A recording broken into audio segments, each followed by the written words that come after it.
festival that gets underway this week? Well, you know, Marilee, as one popular festival comes to an end, you're right, another one is just gearing up to get underway. I understand equations, both the simple and quadratical. About binomial theorem, I am Performers are putting the last-minute touches to their productions for this year's Winnipeg Fringe Theatre Festival. It gets underway on Wednesday and runs for 12 days. More than 160 companies from around the world are presenting comedy, drama, dance, improv, musicals, and much more. Old Market Square will also come alive with free entertainment on the outdoor stage.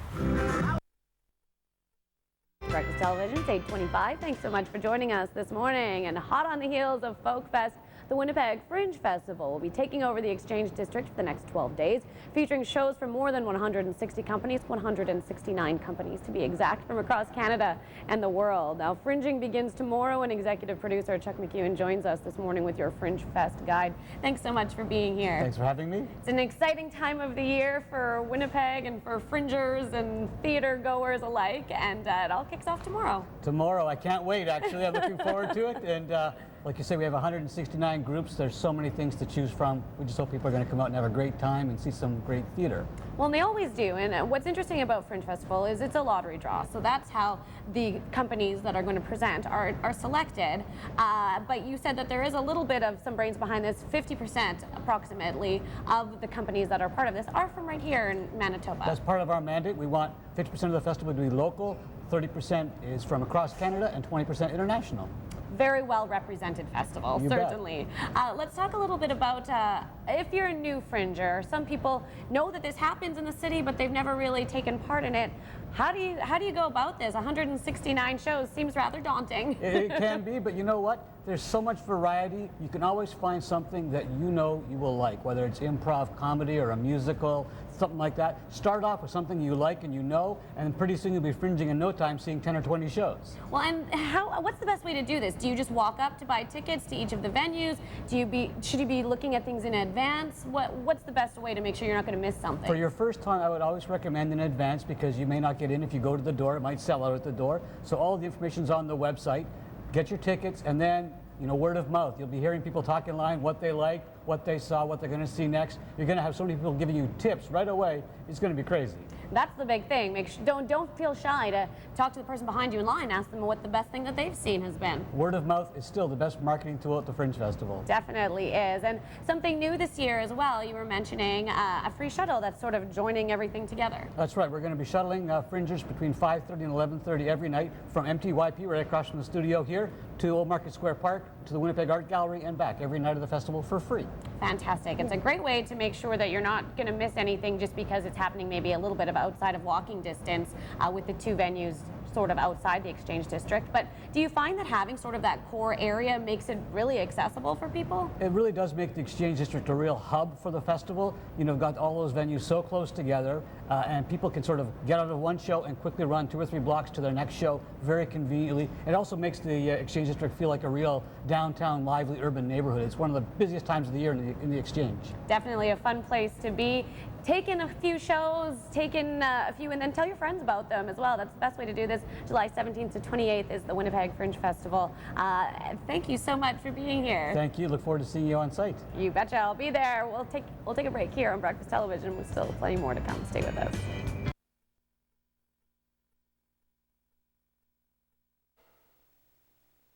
I'm feeling pretty nervous right now. I haven't been this nervous since I went to a party where there were girls. I had to go into the washroom and give myself a pep talk. Look, Adam, they're more afraid of you than you are of them, or that bears.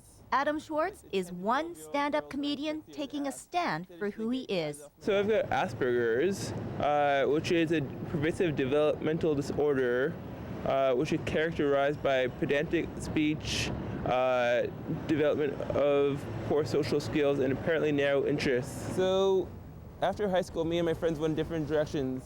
They got girlfriends and I remained single. I hate girlfriends. I mean, I don't understand what they do, why they always become numero uno. The 27-year-old comedian doesn't have many real friends, but along the way, he found humor could be his best friend. Comedy community has been a great place to hang out and has just given me a good venue to hang out with a bunch of great people.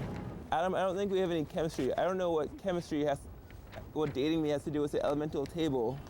Now Schwartz has gone one step further. He has written his first one-man comedy show for the Fringe. My Fringe show is called Asperger's, A Tale of a Social Misfit.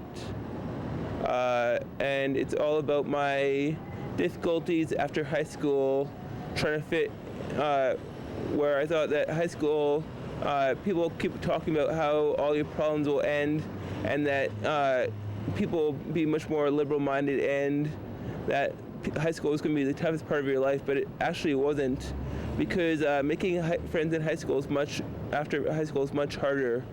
Schwartz sees his show a perfect fit for the Fringe. Well, I'm hoping that it will build up tolerance for people with Asperger's, and that it will create more advocacy for people with Asperger's, and that people will be more accepting of themselves, and they'll be able to come forward without all this stigma around them. And I'd like to say thank you for that to the Fringe for letting me put on the show, which I think will be a great show, because I think this is what the Fringe is all about, being out on the fringe and being out on the outskirts. Don't forget. Mike Conkin, the last time you used a payphone, can you remember? No, but I do remember the last time I was close to a payphone. I actually found some change in there, about $3 worth, I think. So I got pretty lucky. It's the most useful the payphone has been in a long time. But as far as that's amazing. What we're going to be, I know. Who finds $3 of change? That is a long distance phone call. Somebody tried to call Europe and I guess hung up too soon. But as far as what we're going to be seeing today weather-wise, the Fringe Fest kicks off today and it's starting to get busier here in Old Market Square. Some performers are behind me. We're going to be talking to them in just a second, but first let's take a quick look at what's happening weather-wise. It is fairly seasonal start, just a few clouds out there, and we're looking for... Now it's time for our first airborne look at traffic with Fiona in Skyview 1. Well, everything kicking off today for Fringe Festival. I'm here with Andrea. Andrea, the show that you're with is Hamlet as Told on the Streets. Can you give us a little bit of a preview of what we're going to be seeing with that show? Sure. So this is a hip-hop version of Hamlet. It's based on an adaptation of Hamlet, which was written by Shel Silverstein and published in Playboy in 1971. So we've taken that poem that he wrote in street language and made 11 rap songs, and that's the basis for our show. So what's kind of the target audience for this show? People who love Hamlet, people who love hip-hop, people who love Fringe, people who live in Winnipeg or anywhere else. And in the description here, as I'm reading, it's apparently a pretty bloody show. Is there a splash zone for the first few rows? How does that work? It's a bloody show. Hamlet is a bloody show by nature, and I don't want to give away too much, but maybe not wear white. That's fair. That's fair. But we do have another preview. I see the rest of your group is in behind you here. I understand they have a little bit of a rap that they're going to be sharing with us? Yes, they have a little bit of a preview rap. All right, well, let's go check out and see what they're doing. This is Hamlet on the Streets. Yo, guys, ready? Okay, 5, 6, 7, 8. All right, stop. Collaborate and listen. Hamlet's back with a brand new edition. Shel Silverstein has been hoping and wishing that you would pick up his Playboy edition. Now One Trunk Theater is bringing the noise to tell a little story. All you good girls and boys will wait down at the vault. If you don't come, it's your fault, because we'll be popping and be locking till we bring it to a halt. Now 1, 2, 3, 4. Hey, ho. Hey, ho. Say hey, hey, ho, ho. Hey, hey, ho, ho. Hamlet at the vault at 10 o'clock. Hamlet at the vault at 10 o'clock. Hamlet at the vault at 10 o'clock. Hamlet at the vault at 10 o'clock. Hamlet at the vault at 10 o'clock. We have more to come on the morning news on Global Winnipeg. Stay with us. Hamlet at the vault at 10 o'clock. Hamlet at the vault at 10 o'clock. Peak physical condition. Fringers, get ready. The finishing touches were being completed tonight ahead of tomorrow's kickoff of the 26th edition of the Winnipeg Fringe Festival. Wow. It all gets started tomorrow at noon with entertainment at Old Market Square. This year, 169 plays will be featured in 32 venues. And if you're looking for transportation, you may want to try out the Fringe Flyer. It's a free shuttle that's new this year. Advance tickets are already on sale. You can always find something that you know you will like. If you like musical theater, go to that first. Get into the Fringe feel, and pretty soon people will be telling you what they've loved, and you'll be seeing 10, 12 shows in no time. And we know this is a theater town. There's no question about that. And it's just so awesome to have seen that festival grow over the years. And you know, and I discovered today, this is something we should all be very, very proud about. Winnipeg is the second largest fringe festival city in all of North America. So that's a testament to how much we love our arts and culture and how much we appreciate live theater. A lot of work goes into the fringe. So. Absolutely. People travel from all over the place to come here and to be treated to scorching weather these days. Yeah, and it's going to continue to be quite... 30-Second Fringe is brought to you by Hermanos Restaurant and Wine Bar, 179 Bannatyne Avenue, in the heart of Winnipeg's Exchange District. Bonjour, I am the great Pierre, and this is my dummy. I mean, my puppet, a pamplemousse. I'm this and this is that. We are from Springs Creative. Yes, we are doing a show called Broken Ballerina, which is about a dancer who dreams of stardom. And get a big break at the circus sideshow. Oh, did you hear about the explosion at the cheese factory? No! What happened? Oh, that was Netflix. That is a little bit of what you'd expect when you see Broken Ballerina. Can you talk like that, please? Did you see what happened at the cheese? No, mine's actually French-Canadian. Theirs is a little more French-French. The Broken Ballerina. Broken the Ballerina. That is a family-friendly fantasy adventure filled with oddball characters, as you saw, hilarious antics, and eccentric puppetry. So, yeah. Sad findings out of Vancouver. Well, coming up in 10 minutes, we're going to check in with Rochelle. She's talking about the Fringe Festival. We're going to see 3 different acts today. We'll see if she has one coming up. Well, the Fringe Festival kicks off today, and it's time to check in with Rochelle Lagacé, who's going to tell us all about the Fringe and the festivities. Yeah, it kicks off at noon today, and beer gardens galore as well, so lots to do here at the Fringe. This is Chuck McEwen. He is the Fringe Festival executive producer, and you've been with the Fringe for many years. This is the 26th year. Tell us what's happening this year. Well, we've got 169 theater companies from across Canada and around the world coming here to entertain Winnipeggers. Plus, we've got all kinds of great entertainment and bands here at the outdoor stage at Old Market Square Park. And it starts at noon today, so what can people expect to see here? Well, we've got Federal Lights kicking it off at noon for us, and then back at 6 o'clock, we've got our first evening band going right till midnight tonight. It's the second largest Fringe festival in North America. How does that feel? Well, it feels great. It means that Winnipeggers love the Fringe. We're a great art-supporting community, and that's what's made us a success from the very first year. What's cool about the Fringe too is that when you pick the companies, you don't actually pick them. It's literally a lottery system, right? Tell me about that. Well, that's part of our mandate. We are unjuried, which means we allow artists to create whatever they want to create and tell their stories, and that the audience decides what's a hit. So we just draw names out of a hat, and artists go out and create their plays. So if it's scandalous, you really have nothing to do with that. The audience will decide if they want to see it or not. It allows for things to be topical, maybe multidisciplinary, combining different art forms, challenging, controversial, or traditional. You could have a Shakespeare play in the Fringe Festival. Right. Okay, so let's talk about this site itself. You've been here at Old Market Square for many years, but over the last little bit, there's been some construction going on.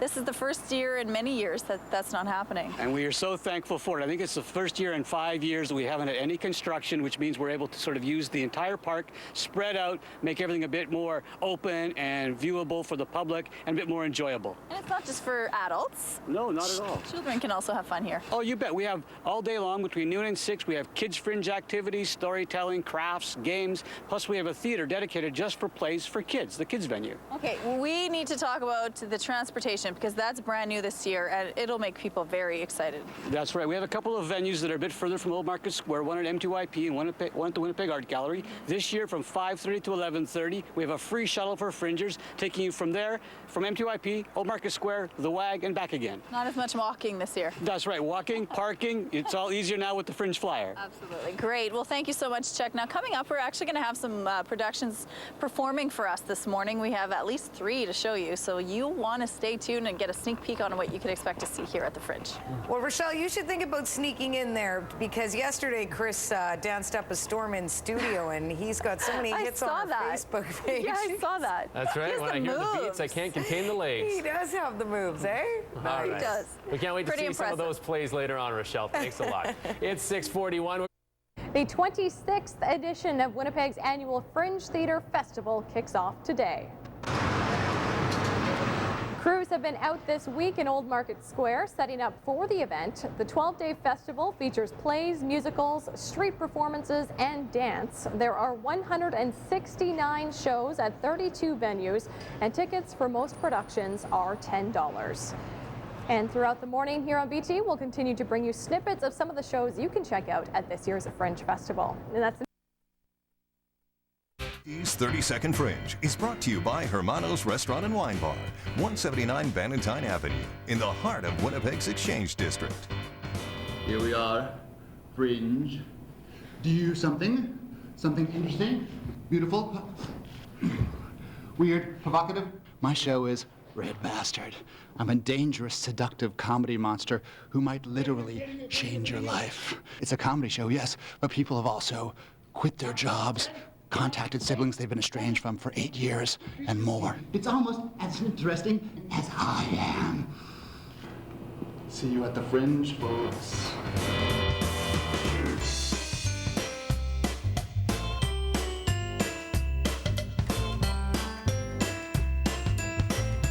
Fringe Festival kicks off. You could go see whatever the heck that was and more this year at Fringe. Red Bastard. I shouldn't say this, but do you know what I initially thought?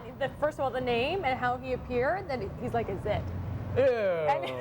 Oh, no.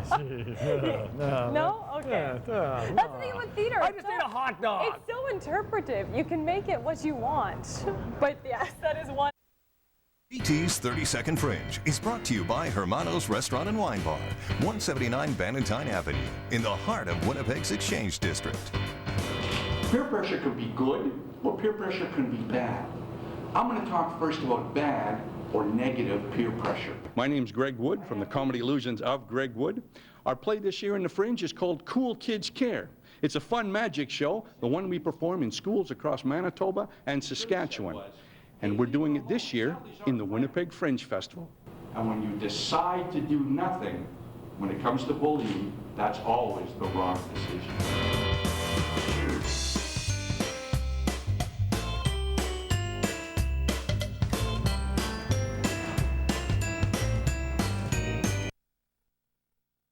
Thousand people have watched the clip on YouTube. Oh, well, we're going to take a break, but then we're heading back to the Fringe Festival and taking a look at one of the productions that'll be going on there. Good morning. It's Fringe Festival time. It kicks off in a few hours. That means unique acts galore, and Rochelle's going to tell us about one of them. Yeah, that's right. It kicks off today at noon. It runs for 10 days, and I want you to meet Tara Travis. She is with Till Death Productions, and she is performing Till Death, The Six Wives of Henry VIII. So first of all, let's just talk a little bit about who you are and what you're wearing right now. Hello, my name is Tara Travis, and I am wearing a Tudor-style nightgown so that I can play all six wives of Henry VIII, and in fact, Henry himself. In the play, they all meet up in purgatory, and they fight over who gets to go to royal heaven. So it's a ridiculous physical shape-shifting show where I play all of them, and so this is something that lets me move and suggests the era at the same time. Wow, you've been touring across the country and really around North America for Fringe festivals. Yeah. This is the second largest in North America. Does it really show? It really does, and this is my absolute favorite Fringe because it is truly all about the theater. You know, there are a lot that have a lot of other distractions and explosions and, you know, street performance, which is wonderful, and there still is very much that element here, but here it's still, the heart of it is very much about live theater and people attending and appreciating that, and that's something that I love about Winnipeg. So you're going to perform a scene for us. Set the scene a little bit for us. All right, this is the arrival of the sixth wife. So 5 of them have already arrived one at a time, and they're slowly meeting each other and figuring out what's going on. And so this is where it starts. This is where the battle begins. They all kind of realize where they are and what they need to do. Okay, well, we want to see you perform, so I'm going to back out of the shot and let you do your thing. Here we go.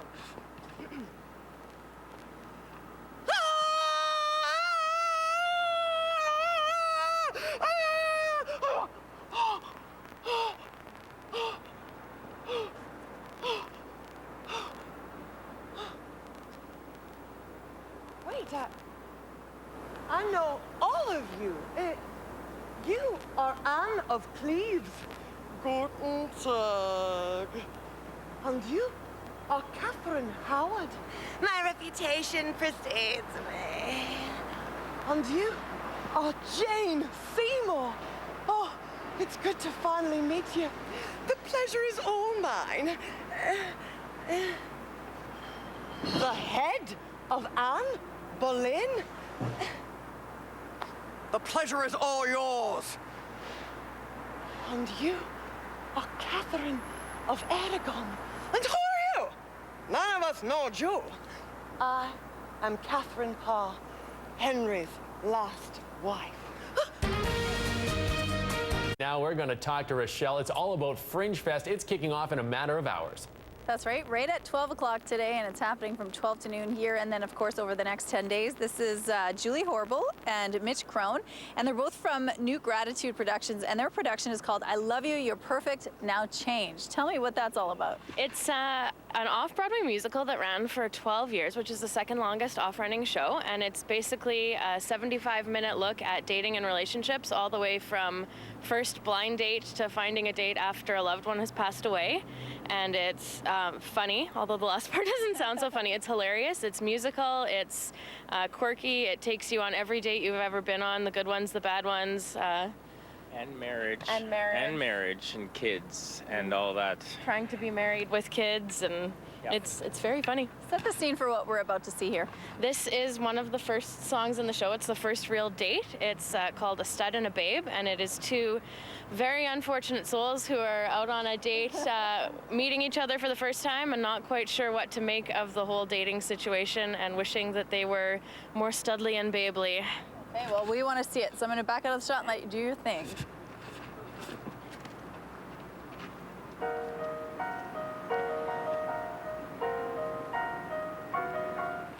I sit here trying to impress and make this guy awestruck.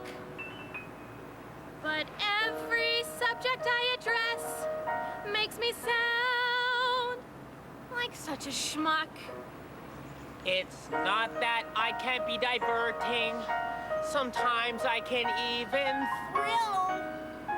But I'd be so much better at flirting if I only had looks that care.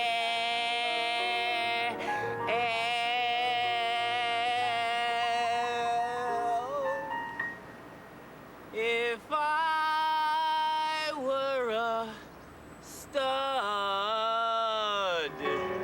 If I were a babe. The kind of guy, girl. And that is just one of the acts you can catch it. Okay, well, Rochelle Agasse joins us once again from the Fringe. All morning we've been talking about all the exciting performers that'll be there. That's right, and from what I hear, this next performance will make you cry if you go and check it out. This is Andrew Phoenix, and he's with the company Wonderheads, and this is about Grim and Fisher. It's the story about Mrs. Fisher and the Grim Reaper, right? Yeah, that is correct. It's Mrs. Fisher, one day the Grim Reaper comes to take her away, but she's not ready. She's a very feisty granny, so she literally fights it out with death and refuses to go with him, and it's a nice cat and mouse chase that goes on throughout the entire play with the two characters. Some of the performers that were here for some of the earlier hits, when they saw you guys come up, they went, "Oh my goodness, this one is so good," and they said they cried through the whole production. What are your thoughts on that?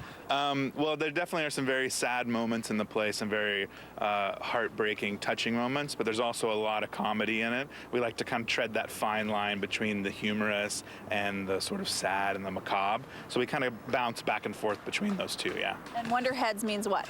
Wonderheads is literally, we have these giant masks on our heads, so that the name comes from these puppet-like, wonderful, awe-inspiring giant heads that we wear. Yeah. Okay, well, we're dying to see it, so we're going to step out of the shot and let you do your thing.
Age right now, though, we're going to talk to Rochelle because the Fringe Fest is only 3 hours away from kicking off.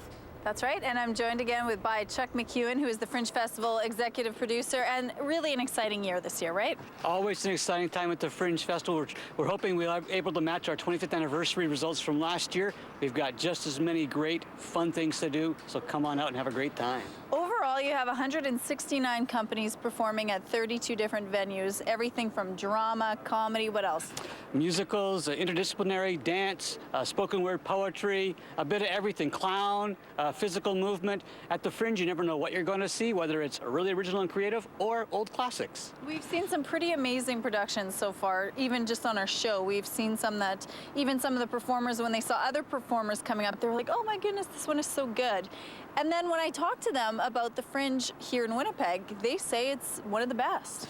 Well, you know, and that's great that the performers think we're one of the best festivals. It means we're providing them with all the right infrastructure to put on their shows, as well as providing the best audiences, I think, in Canada to see independent theater. It's nice to be recognized. It is, especially by the artists, you know. I mean, they are so desperate for people to come out and really enjoy their productions. When it happens, it's like hitting the lottery. All right, so what's happening at 12 today? At 12, we're kicking off at Old Market Square Park with our first noon-hour concert, Federal Lights, so come on down, it's free, grab a snack, and enjoy your lunch hour. And the food carts, we haven't really touched upon that.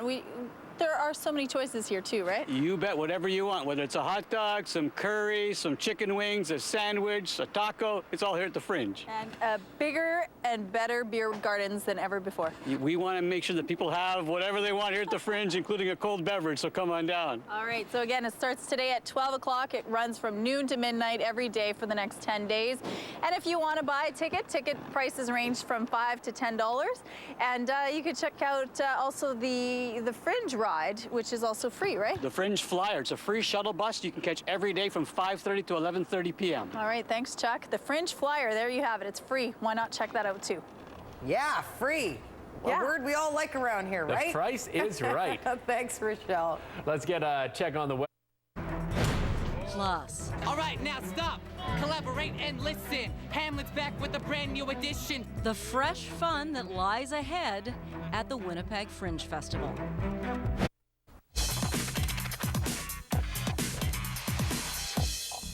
The Winnipeg Fringe Theatre Festival is underway for another year. Let's go live to CBC's Nellie Gonzalez to find out what's happening downtown.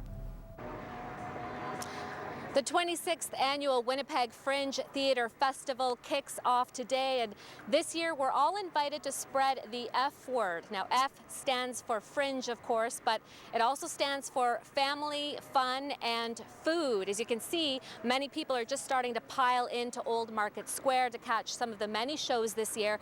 Now, this year the festival is bigger than ever with 169 shows in 32 venues, and if you need help getting from one venue to another, there's also a new free Fringe shuttle bus this year. Now, Chuck McEwen is the executive producer of the Fringe, and he's so excited about fringing.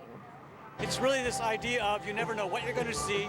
There's something for everybody. It's affordable, and there are no strangers at the Fringe. If you come by yourself, stand in line, within 5 minutes, somebody's going to be asking you what you've seen, what you're going to see, what you liked, and it's just that unique ability to bring people together really quickly and have fun.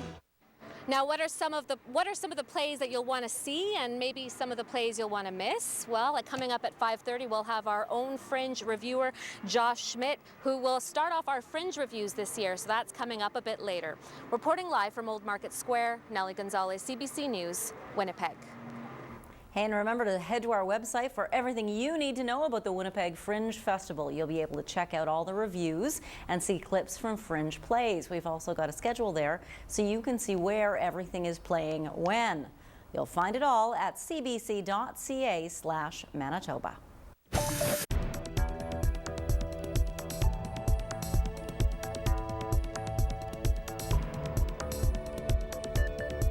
Live look at Old Market Square there.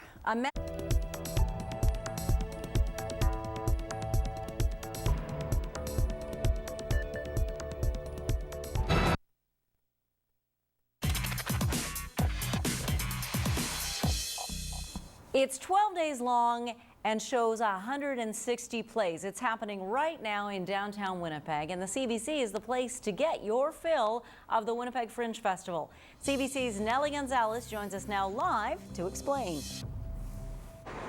Well, it's starting to get a little bit busier here in Old Market Square as people start to gather for the 26th annual Winnipeg Fringe Theatre Festival. As you can see behind me, people are starting to gather around the stage, getting ready for some of the outdoor musical performances tonight. But there are plenty of theatre productions taking place across the Exchange District. And if you're like me and you're having trouble deciding which plays to see this year, our own Joff Schmidt checked out some of those shows for us, and here are his 3 recommendations. Take a look. This is Fringe Central for the next week and a half, almost 170 shows out there for you to see. And if you're looking for something to see in the opening couple of days of the festival, I have some tips for you. First of all is a show called Radio 30. This is coming to the Winnipeg Fringe with great buzz from other festivals. It's a one-man show about a guy recording a radio ad in a radio studio, and he has a tiny bit of a meltdown while he's doing it. I have a certain sound that I'm known for, a certain thing that I do. Warm, friendly, natural. Like I'm just talking to a friend. An amazing performance, comes highly recommended. Get tickets for this one early. Radio 30 opens tomorrow at 3:45 in the afternoon. If you're looking for something to see tonight for opening night though, highly recommend a show called 2 for Tea. This is by an English duo called James and Jamesy. They're very funny. It's absurdist comedy, kind of a surreal tea party. If you like British comedy or comedy in general, come see 2 for Tea. They open tonight at 8:15. And finally, I recommend a show called Assassinating Thompson. This is about the Canadian painter Tom Thomson. It's a one-man show, blends in a little bit of art history and a little bit of conspiracy theory. There was a wound on the left side of his head. There was blood in his ear, air in his lungs. And around his left ankle, there was fishing wire wrapped meticulously 17 times. The coroner pronounced it accidental drowning. But if he drowned, why was there air in his lungs? It's a lot of fun and a great show. Assassinating Thompson, highly recommended. That show opens tomorrow at noon. That's it for now. I'll be back later in the week with more Fringe Festival picks. All right, thanks very much, Joff. Coming up at 6, we're going to talk to some Fringers about why they like coming down to the festival. And hey, this year at the Fringe Festival down at Old Market Square, stop by the CBC tent. You'll actually be able to write your own review and check computers there to find out which shows you should see. And in the meantime, you can go to our website for everything you need to know about the Fringe. Check out the reviews that we've written there and see clips from Fringe plays. We also have a schedule there so you can plan what you want to see when at cbc.ca/Manitoba. They set up. And let's take a quick look outside right now, and there you can see in Old Market Square, there's still some sunshine, some clouds starting to roll in just a little bit at this hour. In Winnipeg, we are currently at 20.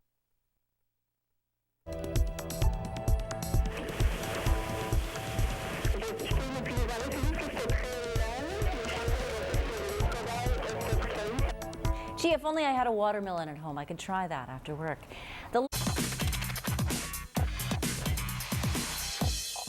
Here at home, the Winnipeg Fringe Theatre Festival is underway for another year. Let's go live to CBC's Nellie Gonzalez to see how Old Market Square is filling up.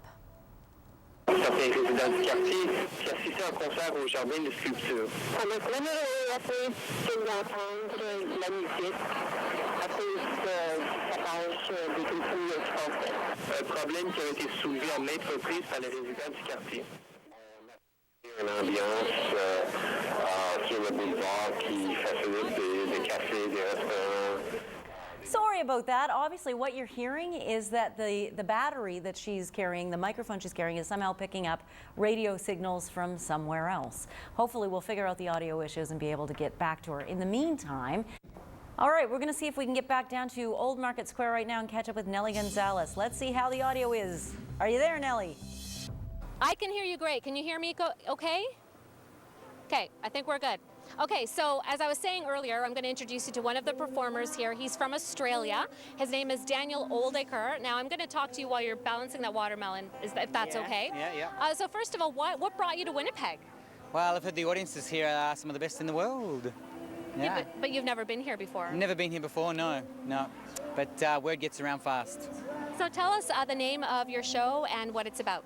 It's called Dandy Man, and it's a combination of all my finest variety skits I've been performing around the world for the last 15 years, rolled together in a sweet show about waiting, which I've done a lot of. Not the waiting at a restaurant, but waiting in airports, etc. Yeah. So no dialogue at all in this? No, there's no dialogue. I perform in many countries, generally mainland Europe, in Italy, Spain, France, Croatia, Finland and Korea. I'll be this year on this tour. Yeah. Wow, that's great. And I have to ask you, how long can you actually balance that on your head?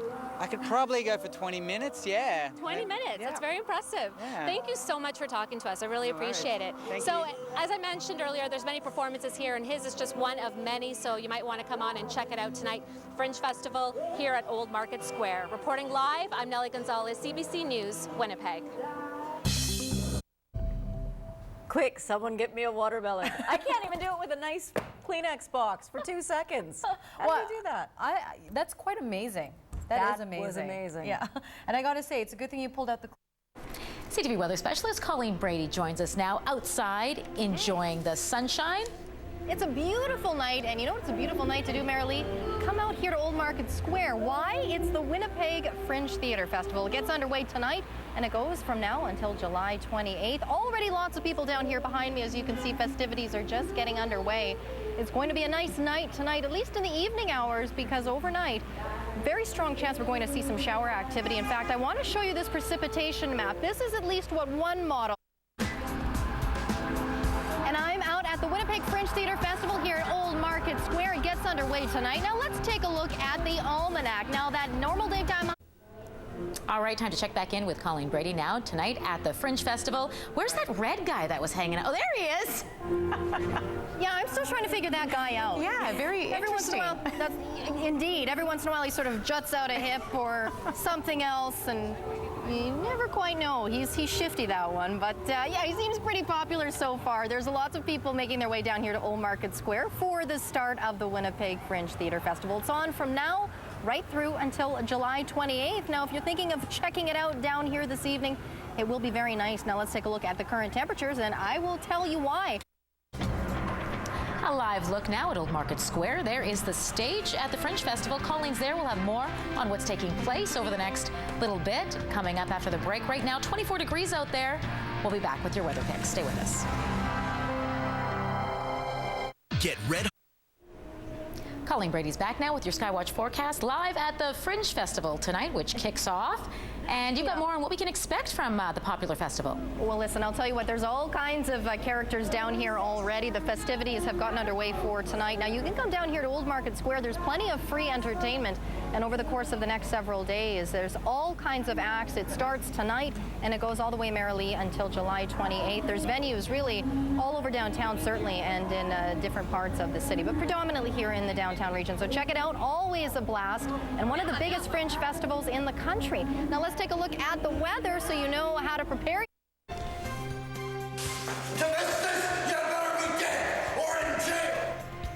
The Winnipeg Fringe Festival kicks off for another year. Some sights from the first day and why one group is just happy to be performing.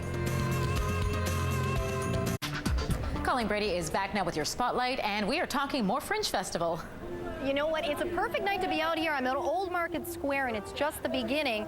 Now, the Fringe Festival is underway, as you mentioned. Now, dozens of funny, experimental, and talented performers from all around the world, Marilee, are here for the annual event.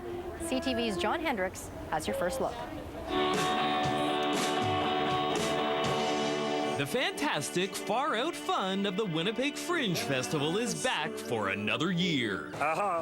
The Fringe is a delicate balancing act between experimental yet approachable theater for audiences. From the very first year we were in existence, we were one of the most popular Fringe festivals in North America, and word quickly spread by those touring artists saying how great Winnipeg audiences were. The Be a Man crew is definitely excited to be performing in Winnipeg. Actually, they're excited to be performing anywhere. At their last Fringe show in Ottawa, a key actor in the company was injured after a performance. He was just crossing the street, and he was almost off the street, and a car came over the hill and just, laid him out pretty hard. He'll be okay, but the show wasn't. The play about men being men needs 4 actors, so Tyler Gerard called on a friend to step in for the Winnipeg shows.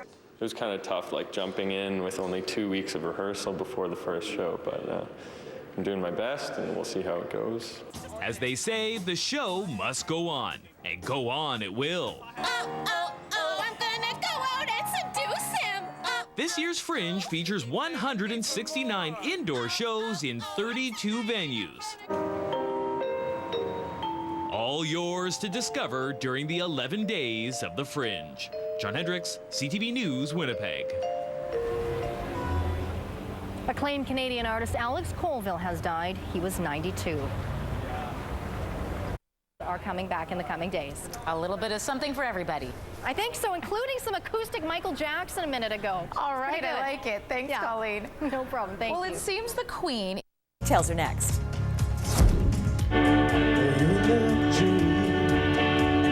Yeah, the Winnipeg Fringe Festival kicks off its 26th year. Why organizers want you to keep your cars away from the core.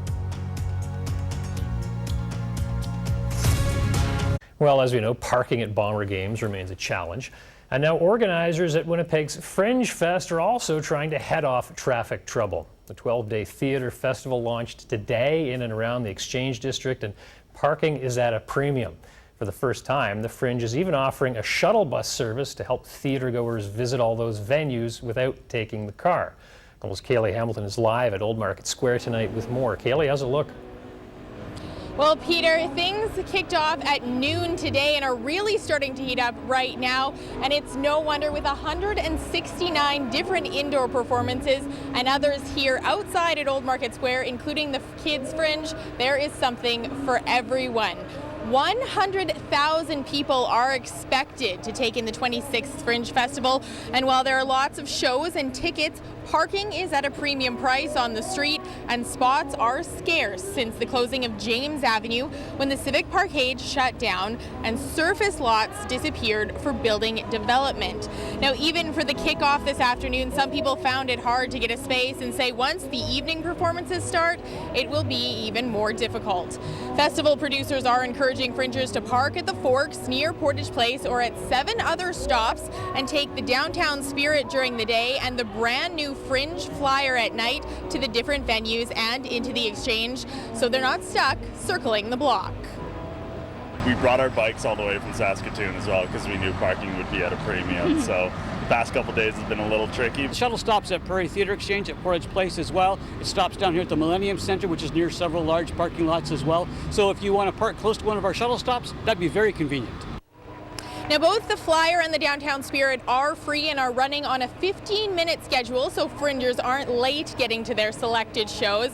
Now, we will be out here all evening in the Exchange District and have more for you on the Winnipeg Fringe Festival at 10. Peter?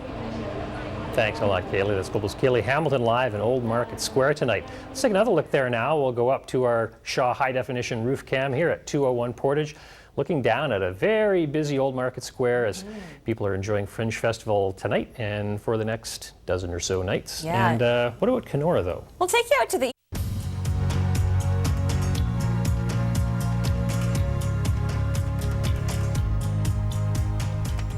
at Old Market Square tonight, where the 26th annual Fringe Festival is already underway. Started at noon. Lots to see and do down there. That's all our time for tonight. Thanks for joining us. Have a good night.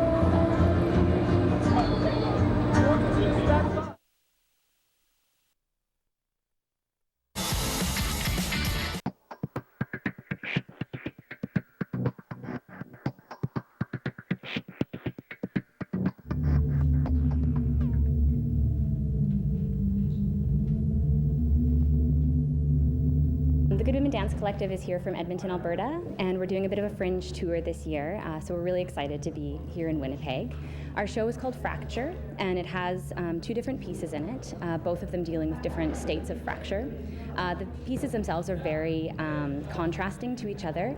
The first piece, Pod, is very dramatic. It's about a relationship that becomes fractured and disconnected, and the majority of the piece is done under a large sheet of plastic.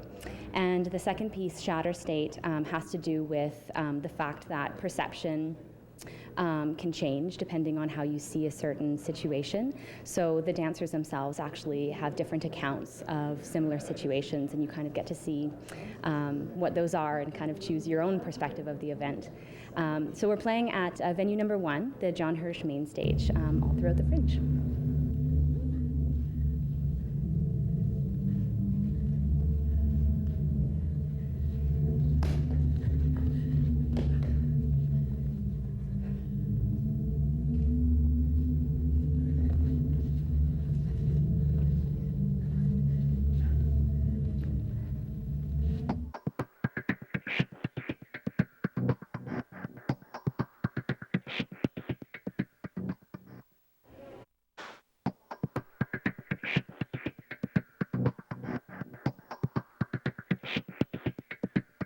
the wrong thing. Like talking to a friend. Best friends. You're my best friend. Hi, my name is Chris Earle. I'm the writer and star of Radio 30. Radio 30 is a dark comedy about a radio announcer who goes into a studio to record a 30-second radio ad, and things go very, very badly. We're playing at the Tom Hendry Warehouse at MTC. And for the kids, check out our new Little Chester combo. A delicious burger, fries, and your choice of drink, all for just $4.99. Chester's, for one of those days. Ron? Yes, sir? I have one thing to say after a take like that, and that, my friend, is you are a machine. Cool.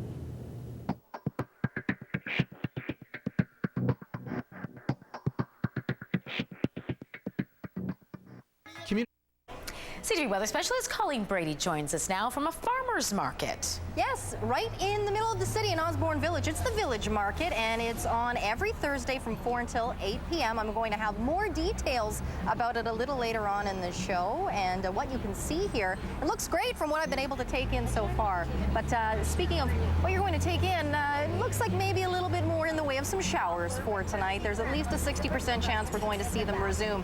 They did fall over the course of the day, particularly this morning, and we're also going to see, Marilee, the temperatures cool off, at least relatively speaking, thanks to a cold front that will be ushered in along with this next round of showers expected for tonight. Let's take a look, though, at the current conditions. Mainly cloudy.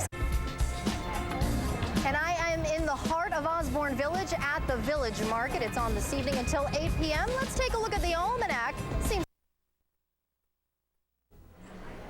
Let's check back in with Colleen Brady, who is in Osborne Village at a farmer's market. Earlier before the break, it looked like the sun was shining down just on you. Well, isn't that something, Marilee? Well, you know what, I can tell you right now, it's not. It's quite cloudy here in Osborne Village, and there is a pretty good chance you're going to see some showers over the course of the evening hours, but don't let that dampen your spirits. Sorry, bad pun, I had to slip with that in there. The Village Market is on now in Osborne Village. It's on till 8 p.m., and there's all kinds of interesting things to see here right in the heart of Osborne Village. Now let's take a look at the current temperatures and a little later in the show.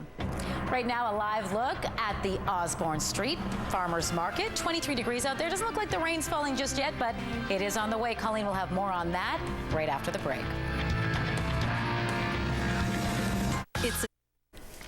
All right, let's check back in with Colleen Brady now at the Farmers Market in Osborne Village. No rain where you are yet? No, so far so good. In fact, you know, it does look like the sun is trying to fight to poke back through, but it is still fairly cloudy here over Osborne Village. But don't let that stop you, because there's a Village Market going on. It's on Thursdays. This is the 4th Thursday so far this summer. And joining me is Nick Kowalczyk with the Gas Station Theatre. But give me your proper title. Executive Director of the Gas Station Arts Center. Okay, there you go. Okay, you're right here, right in the heart of Osborne Village. Tell me about the market and what people, if you haven't been down to check it out, very cool indeed, but what can people expect to see? Well, there's a lot of artisans here with jewelry and crochet and all different handmade products that are locally made, and produce as well. And tell me about that. It is local. Yeah, it's all within the 100-mile radius, and but the idea is it's something that you can pop into Osborne Village and then just grab something and then just keep going or walking home or whatever the case is. A lot of people pass through here, so It's a nice place. So Thursdays 4 to 8 p.m. Correct. From now until when? Till September 5th. Terrific, so you have lots of time to check it out. Absolutely. Thank you. And it's always sunny while the Fringe is going on. That's right. That's right. Sunny in our minds anyway, but you know, hopefully this will hold off, but there's a good chance we might get a little bit of rain. So if you are going to come down to the Village Market, bring your umbrella. I'm going to show you why right now. Let's take a look at the... Colleen's back now with your spotlight, and we start on a sad note. We do. Now, it's not only Corey Monteith's legion of fans who are mourning his death. One of his Glee co-stars says the Canadian heartthrob will be greatly missed. Monteith, you know, I always... Emmy history was made this morning as the nominations for the 65th Annual Awards were handed out. Netflix House of Cards marks the first second. Well, the Royal Winnipeg Ballet's Moulin Rouge is headed from the stage to the silver screen. And let's take a look now at your primetime lineup. It starts tonight, half of the weekend. All right, thanks, Colleen. Get out of there before the rain hits you. I'll try, but it's fun here. There's lots to see and do. That's true. Pick me up some nectarines while you're there. You got it. Okay, thanks a lot. Okay. Well, before... Live outside now from Shaw's high-definition camera at Portage and Main, down at Old Market Square, where the Fringe Festival continues tonight. And a very pleasant evening. Yeah, it's clouding over. Temperatures rose. A lot of our festival goers see 10, 20, 30, up to 60 shows. The Winnipeg Fringe Festival kicks off another year. What organizers have planned to get you to keep your car out of the core. Thanks for joining us. It's opening night of the 26th edition of the Winnipeg Fringe Festival.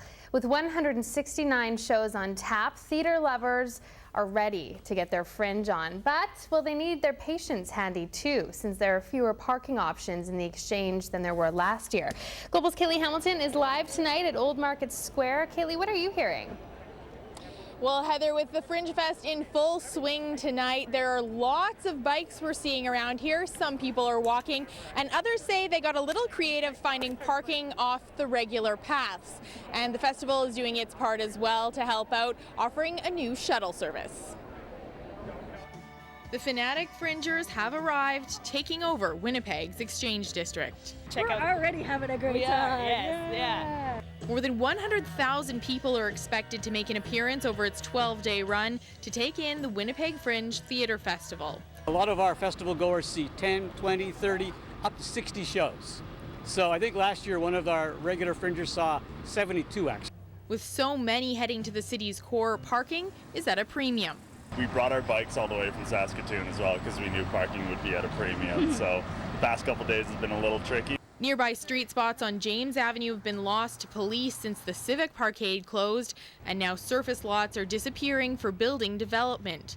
Though festival producers say spaces are available, they're encouraging fringers to find other ways to get to the core. We would encourage people to, share a ride with somebody if they want to, take transit down, or we've got lots of free bike parking right at Old Market Square Park here. Many people are already on that path. We took the bus to get down here today. Usually a long walk from parking and concern about parking times while you're here and concerns about how long the show will last and if you can get your car in time. And to make it easier, the Fringe has also partnered with Downtown Spirit to get their audience around during the day and are offering a new free Fringe flyer shuttle at night. The shuttle stops at Prairie Theatre Exchange at Portage Place as well. It stops down here at the Millennium Center, which is near several large parking lots as well. So if you want to park close to one of our shuttle stops, that'd be very convenient.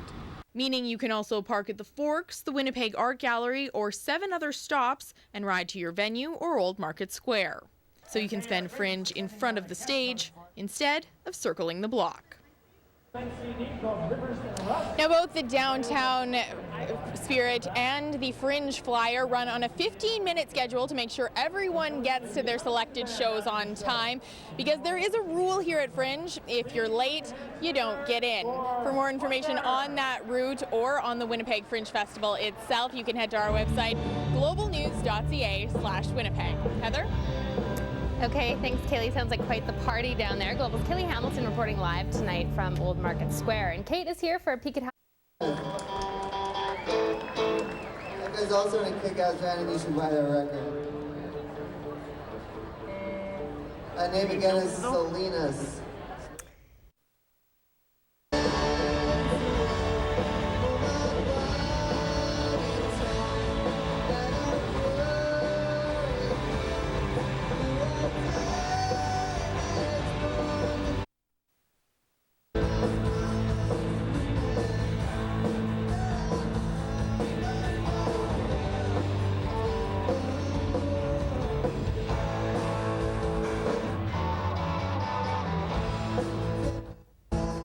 Yeah.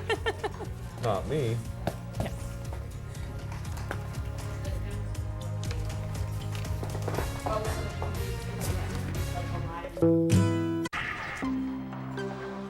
C'est ce soir que débute le Festival Fringe de Winnipeg. Ici Boucherawattik. Du théâtre à la musique en passant par la danse, le Festival Fringe de Winnipeg promet de surprendre pour une 26e année. Je vous y retrouve dans quelques minutes. Ça y est, c'est le début du festival Fringe. Jusqu'au 28 juillet, vous pourrez voir des centaines de spectacles de théâtre, mais aussi de la danse et de la musique. On rejoint d'ailleurs Bouchra Watik, qui est dans l'ancien quartier de la Bourse. Alors, il y en a vraiment pour tous les goûts. Et voilà, on propose cette année 169 spectacles en salle, mais aussi plusieurs événements extérieurs ici même sur le site du festival. Comme les années précédentes, il y aura des concerts gratuits tous les midis. Ça a d'ailleurs commencé aujourd'hui avec le groupe Federal Lights qui jouait un peu plus tôt. Une nouveauté cette année, on propose une autre série de concerts gratuits les soirs à 22h.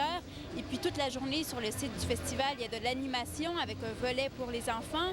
Une autre nouveauté, une navette gratuite, le Fringe Flyer, qui permet de se déplacer entre le centre-ville, le quartier de la Bourse et la Fourche. Et on promet beaucoup de surprises durant ce festival. The idea of being unjuried and the artistic freedom allowed to the artist means you never know what you're going to see, from traditional comedies or stand-up or sketch to interdisciplinary performance, clowns, spoken word storytelling, dance, maybe some performance art. You never know what you're going to see at the Fringe. Donc, comme on vient de l'entendre, on ne sait jamais ce qu'on va voir au Festival Fringe. On dit que la meilleure façon de trouver des bons spectacles, c'est par le bouche à oreille. Il y a toutefois certaines productions qui sont présentées cette année qui ont déjà connu un grand succès dans les festivals Fringe précédents, notamment la pièce Jake's Gift de la compagnie vancouveroise Juno Production. Ça raconte l'histoire d'un vétéran manitobain de la Seconde Guerre mondiale qui retourne sur la plage Juno 60 ans après la fin de la guerre. Il y a aussi la pièce de Titanic de la compagnie albertaine Grumpy Productions. C'est une adaptation d'un poème de E.G. Pratt écrit en 1935 sur le naufrage du Titanic, et on y raconte l'événement sur un ton à la fois tragique et comique. Et Bouchra, un tout autre sujet maintenant. Vous nous parlez d'un groupe d'artistes manitobains qui souhaitent alléger la souffrance des patients grâce à la musique. Voilà, l'organisme Artists in Healthcare Manitoba produit un album avec des musiciens d'ici. Donc, l'album est destiné aux patients. C'est de la... Et triste nouvelle maintenant, un des plus célèbres peintres canadiens, Alex Colville, est mort à l'âge de 92 ans. Natif de Toronto, il a... Et en terminant, on connaît maintenant les nommés au Canadian Country Music Awards. On retrouve en nomination pour le meilleur guitariste le franco-manitobain Darren Savard, qui joue avec les groupes Dallas Smith et Derek Rutten. Et en lice pour le meilleur événement de l'année, on retrouve le Festival de musique country de Dauphin. Le gala aura lieu le 8 septembre. Ah, c'est très bientôt ça. Au revoir.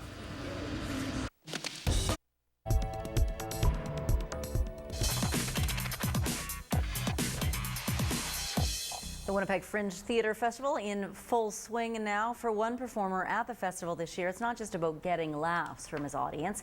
He's using his show to raise awareness of Asperger's as well. Adam Schwartz's Fringe show is a one-man comedy act called Asperger's, a tale of a social misfit. In it, the 27-year-old tells stories about his difficulties fitting in high school, making friends, and winning over the ladies. Getting into stand-up has helped him deal with his Asperger's. Schwartz's own symptoms include awkward social skills and difficulty reading body language or social cues. I thought that the Fringe would be a great venue because Asperger's is a group of people with Asperger's is a group of people who are on the fringe, on the outskirts of society as it is, and therefore I figured that I'd put the Fringe in the fringe. Schwartz's show starts tonight at Venue 3. Where's Venue 3? Well, head to our website for everything you need to know about the Winnipeg Fringe Festival. You'll be able to check out all the reviews and see clips from Fringe plays. We also have a schedule and a map to show you where everything is playing. You can see it all at cbc.ca/Manitoba. Well, this BT's 30-Second Fringe is brought to you by Hermanos Restaurant and Wine Bar, 179 Bannatyne Avenue, in the heart of Winnipeg's Exchange District. Let me tell you about my third husband, Bernard. Now, I met Bernard in the costume department of a Parisian cabaret. Hello, my darlings. I'm Ask Aggie of Ask Aggie, the Advice Diva. And when you come to see me, you can fill out a question with your love, sex, relationship, advice questions, and just drop it into the box on stage, and I will answer your questions during my show. The platform wasn't designed to support anything heavier than, say, a stick insect.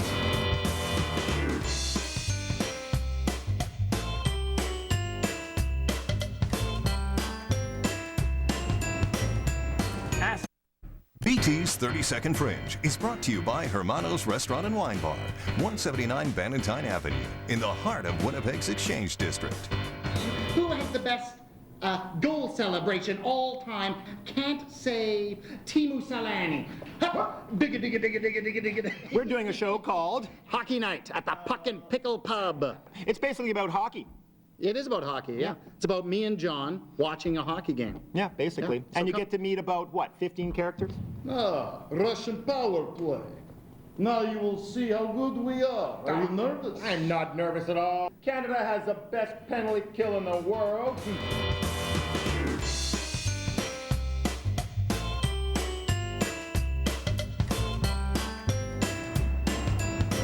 Those are wide.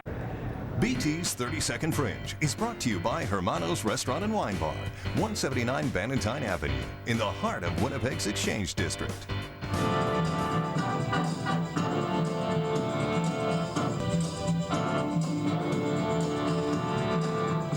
Our show is called Rupture, 4 short contemporary dance works, all original choreography. It will be an intoxicating eruption of contemporary dance.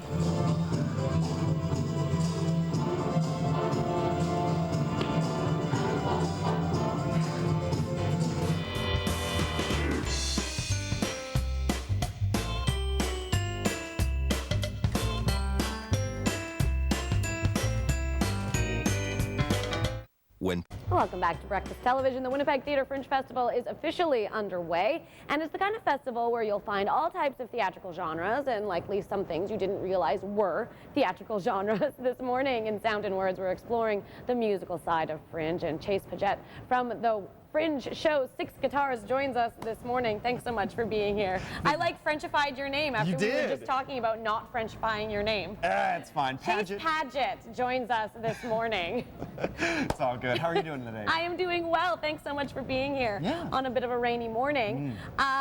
Your show, Six Guitars. Do you literally play 6 different guitars or just 6 different guitar styles? 6 different guitar playing characters. Okay. Each one has their own genre of music: blues, jazz, rock, classical, folk, and country.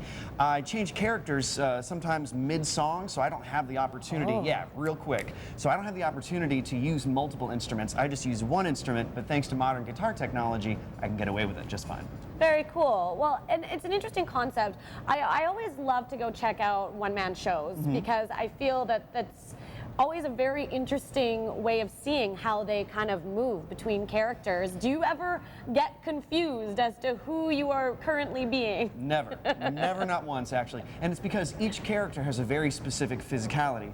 For instance, I know that this guy right here is going to be real different than this guy right here, you know? Everyone has a very key sort of tone to their voice, cadence, and their rhythm, and a physicality that's so specific.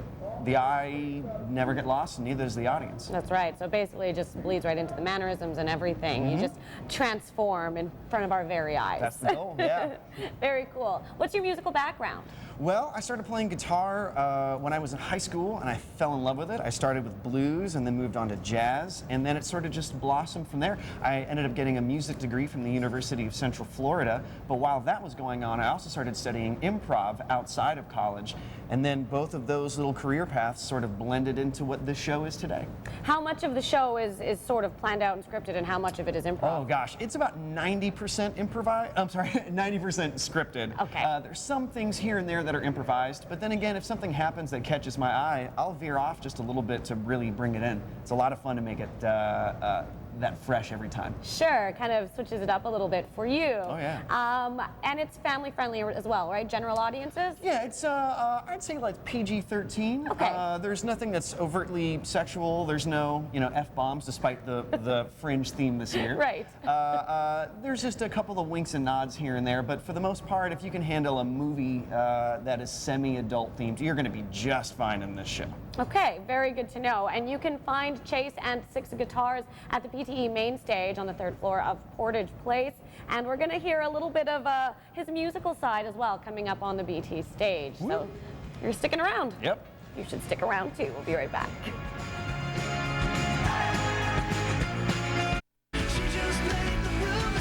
Good morning, welcome Welcome back to Breakfast Television. Thanks for starting your day with us. Now, the Winnipeg Fringe Festival has lots of different things, and a lot of the times you'll see some really great music featured in those shows. We're looking at one of those right now this morning. It's called Six Guitars. That's right. Chase Padgett transforms into 6 different musicians before your eyes in his one-man show. And to give you a little taste of what to expect, maybe even a little improv, here's a song from Chase on the BT stage. All right, here we go. This is a little Breakfast TV blues. I woke up this morning on this rainy day. Oh, I woke up this morning on this rainy day. Just to hear Jenna earlier mispronounce my name. She called me Chase Padgett. It's okay, Jenna, I still love you. You're so beautiful. People stop and stare.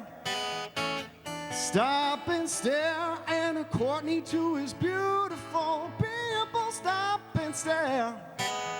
Whoa, oh, whoa. And Jeremy, I'm not as handsome as you, but at least I got hair. Whoa, oh, whoa.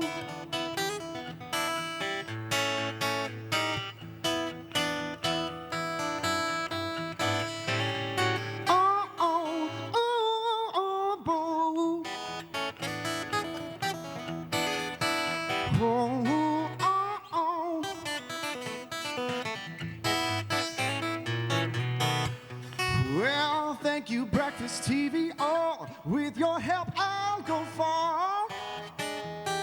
Oh, well, thank you, Breakfast TV. With your help, I'll go far. Oh, and if you want to see a little bit more, come on and out to Prairie Theater main stage and check out my show at the Winnipeg Fringe. It's on every day. Called Six Guitars. Oh,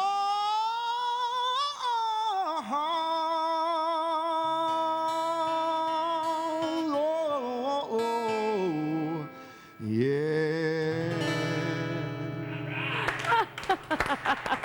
Amazing vocals and guitars of Chase something or other. Not Padgett. Let's come see the show. I don't care either way. I will enjoy any song that talks about how beautiful I am, so that works for me. All right.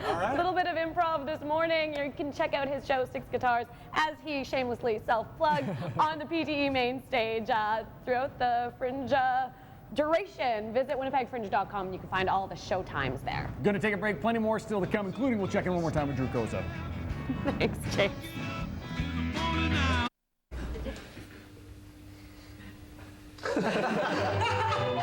Shot through the heart of gold. Be free, promise me. That probably doesn't even start to cover what that play is all about. That's a clip from Promise and Promiscuity. It's a new musical by Jane Austen and Penny Ashton. That's right, yes. Here she is. She joins us now. Thanks for coming in. I dressed subtly for the occasion. I love it. Apparently you made this bonnet. I did. The hot glue gun is what I've used for this. Not a stitch on it. No, probably not the way they made it back in the day. No, I would with say Jane not. Austen. Yes. No. But this musical borrows heavily from Jane Austen. Yep. I think I went through her books and sort of collated about 30 of her best lines, and then I've put them through a brand new story, though. It's kind of like the females in it are a bit like Sense and Sensibility, whereas the male characters are more like Pride and Prejudice. Mr. Darcy. Yes, indeed. And so what I've done is, put them all together, but it's a brand new story, so people don't know what happens. Because, you know, you sit down to watch those BBC ones, they're wonderful, but you know what happens. You know exactly how it's going to end. Yes. Yeah, I mean, you might have an inkling that there might be a proposal or something at the end, you know. Yeah. You know, let's not break for tradition too much, but yeah. And where did that idea come from? Well, me and a group of people, or should I say a group of people and I, did an improvised musical, a Jane Austen one, and there was about 6 of us in it. And it's quite far to tour to Canada with 6 people, so I thought it would be great to write a solo show. And then, you know, and I was going to maybe do one of those greatest hits type things in an hour, but I didn't want to be constrained by her storylines. I wanted to come up with some new ones in the style of. And so it's about a woman called Elspeth Slowtree, which is you know, Eleanor Dashwood, Yes. Sense and Sensibility, and she wants to be a writer, so I sort of borrow some stuff from Jane Austen's life as well. But of course her mother's like, oh, men do not value thinking, and a lady, Elspeth, how many times must we be told? This sort of thing, you know, so she's fighting. It's quite a feminist story. Nice. An 1809 feminist story. So she, it's 67 minutes, and Yeah. it's at the Fringe. They have all sorts of different times that people can see this, so we'll have a link on our website as well. But the other thing that I found coming across the notes that was quite interesting is that you are actually somewhat related. Yes. To the Mr. Darcy that Jane Austen Yes, I am based her related. character Yeah. on. Yeah, absolutely. Now, if anyone's seen the movie Becoming Jane, the James McAvoy character, I think there's, you know, like the attractive Yes. family resemblance. Yeah. But his character was someone that she had a bit of a flirtation with. You know, it's all a bit sort of nobody's quite sure, but you know that's what the movie was about. And but then they were separated because they were both too poor, I think. So then he needed to marry for money more. Yes. But he is my great-grandmother's great-grandfather's brother. So it's pretty close. He is my 5th great uncle, and he's the inspiration for Mr. Darcy. So I am therefore related to Mr. Darcy. How unbelievable! I know. Now you're fascinated with Jane Austen and vamp this. It's very intriguing. My uncle emailed me and said, "You seem to be doing a lot about Jane Austen." So yes. So you just found that out? Yeah, like in January. I've been doing Jane Austen shows for like about 6 years, and I watched that movie on the way here in 2007, where I did my show Hot Pink Bits, which I did at the Fringe. That's right. And it's been 5 years since you've been back here. Absolutely. You were all over the Canadian Fringe circuit, but that's great to have you back. It's one of the most popular shows last time. Hot Pink Bits did really well, and this is very different. That was about the history of the sex industry. This is PG-13. Yeah, you can bring your family to which this is very one. strange for me. I'm usually quite filthy, but in this one I'm not at all. There's some balls jokes. Oh, how I adore big balls. Things like that. Entendre. Completely, innuendo, as I like to call it. Innuendo. Thank you so much for coming in, Penny. No problem. We'll have more links to her website and details on when you can see her on our webpage. Now we're going to head up to Terry on the rooftop, find out what kind of weather we can expect this weekend. Up next, we have picks for you for the Winnipeg Fringe Festival this weekend. Some shows you may want to check out coming up. You're watching CBC News Winnipeg.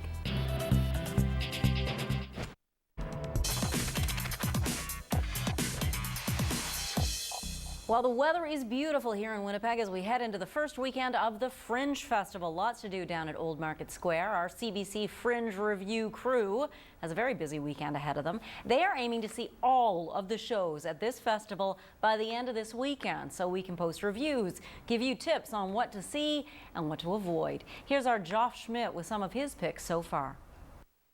Day 3 of the Winnipeg Fringe Festival. We're heading into the opening weekend, and if you're looking for some picks for what to see this weekend, I've got a few for you, starting with a show called Promise and Promiscuity. A pirate novella, 50 Shades of Arr by Elspeth Slowtree. And at that very moment, Scurvy Steve yelled shrilly from the crow's nest, "Ship ahoy!" And his four-fingered Fred's men squinted into the hot Jamaican sun. They could just make out the vast bow of the Caribbean Queen as it loomed on their starboard side. Now, this is a one-woman musical based on the works of Jane Austen, but if you're a fan of musicals or not, if you're a fan of Jane Austen or not, you will enjoy it. It's performed by a woman named Penny Ashton. She's here from New Zealand and is a wonderful performer. It's very, very funny. Highly recommend Promise and Promiscuity. Next show for that is Saturday at 5:30. If you're looking to see something tonight, though, and another musical pick is called Taxidermy the Musical. It's a musical about taxidermists. It's written by 2 local guys, very young guys, but very talented. Taxidermy the Musical is highly recommended. Performances for that tonight and tomorrow at 9:45. And then finally, for comedy fans, highly recommend God is a Scottish Drag Queen. For those of you who've never seen me before, I am God. Hello. It is a privilege to be here in your tiny town in the middle of nowhere. It's good. I enjoy being here with your Red River, which is not red, it's brown. Again, you get pretty much what the title tells you, but it's a one-man show, very funny, recommended for comedy fans. God is a Scottish Drag Queen. Next show is at 5:30. You'll find those and more at cbc.ca/Winnipeg Fringe, along with more picks, and I'll be back next week with some more. BT's 30-Second Fringe is brought to you by Hermanos Restaurant and Wine Bar, 179 Bannatyne Avenue, in the heart of Winnipeg's Exchange District. Hi, I'm May. I'm Alia. And we're doing a show this Fringe at Sun Warehouse. It's called May and Alia do Pirates of the Caribbean. What? The show is basically us turning the 2-hour musical of Pirates of Penzance into an hour of extreme silliness. When I know what is meant by Mamelon, I can tell cycles on the flight from a javelin, such a fence of suit, such a price, I'm wearing it. When I know precisely what is meant by Monsteria. In fact, when I know what is meant by Mamelon, I can tell it's like a mountain flight from a javelin.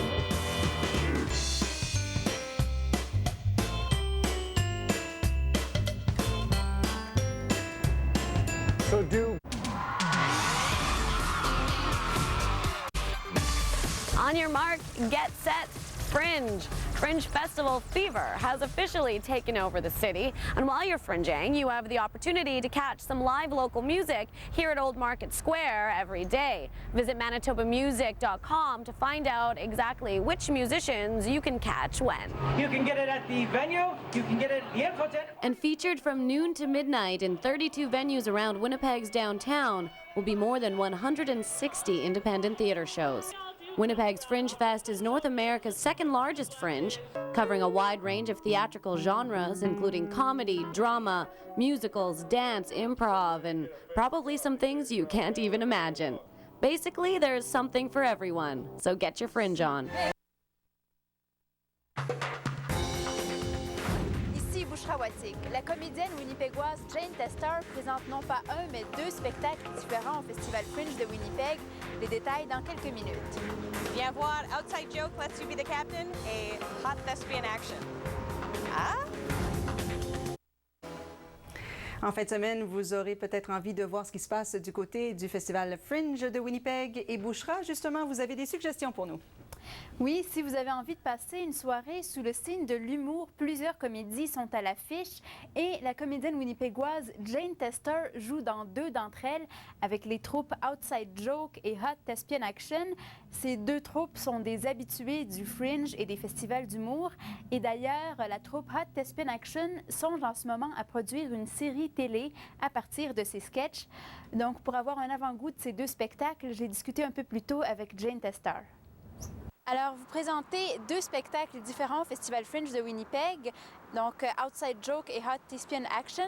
Outside Joke, vous décrivez ça comme un spectacle d'improvisation musicale. En quoi ça consiste? Bien, on prend une suggestion de l'auditoire et peut-être un mot ou quelque chose comme ça.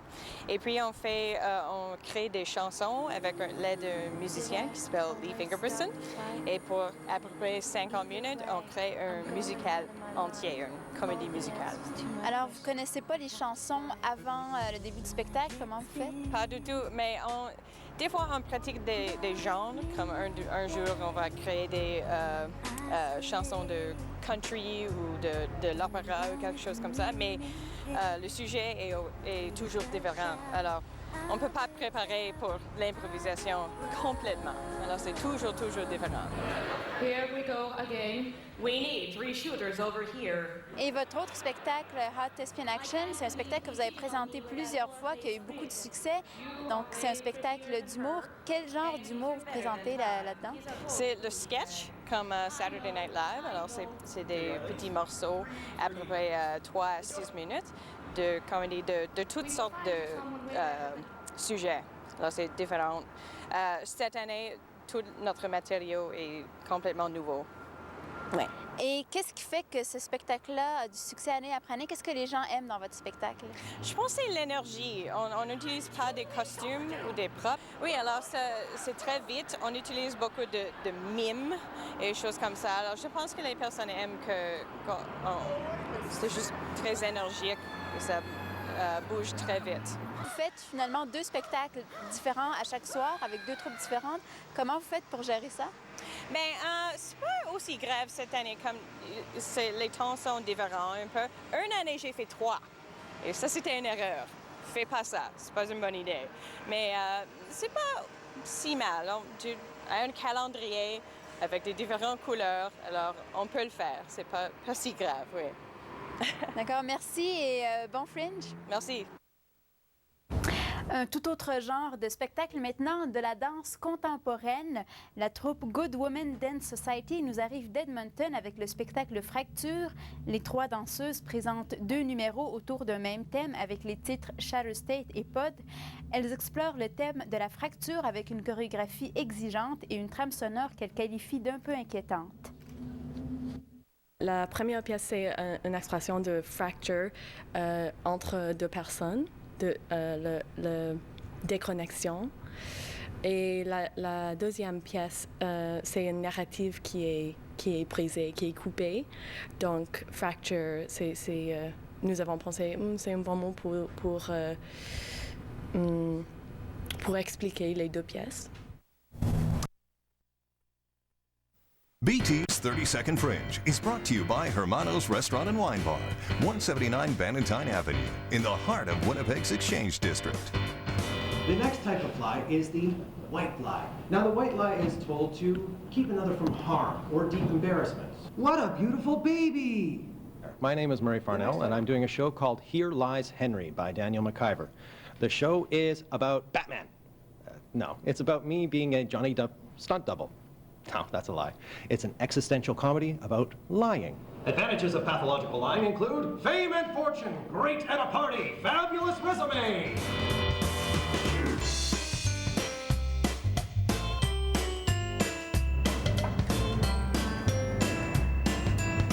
There you go, your 30 seconds.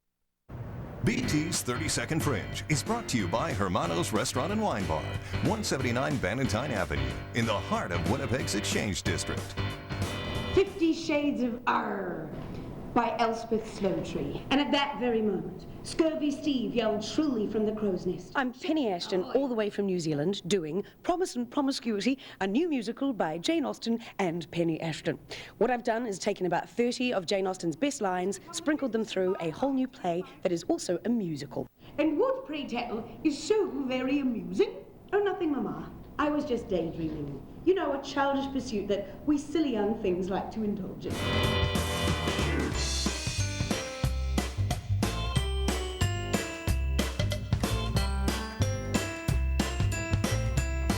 BT. Nice, well done.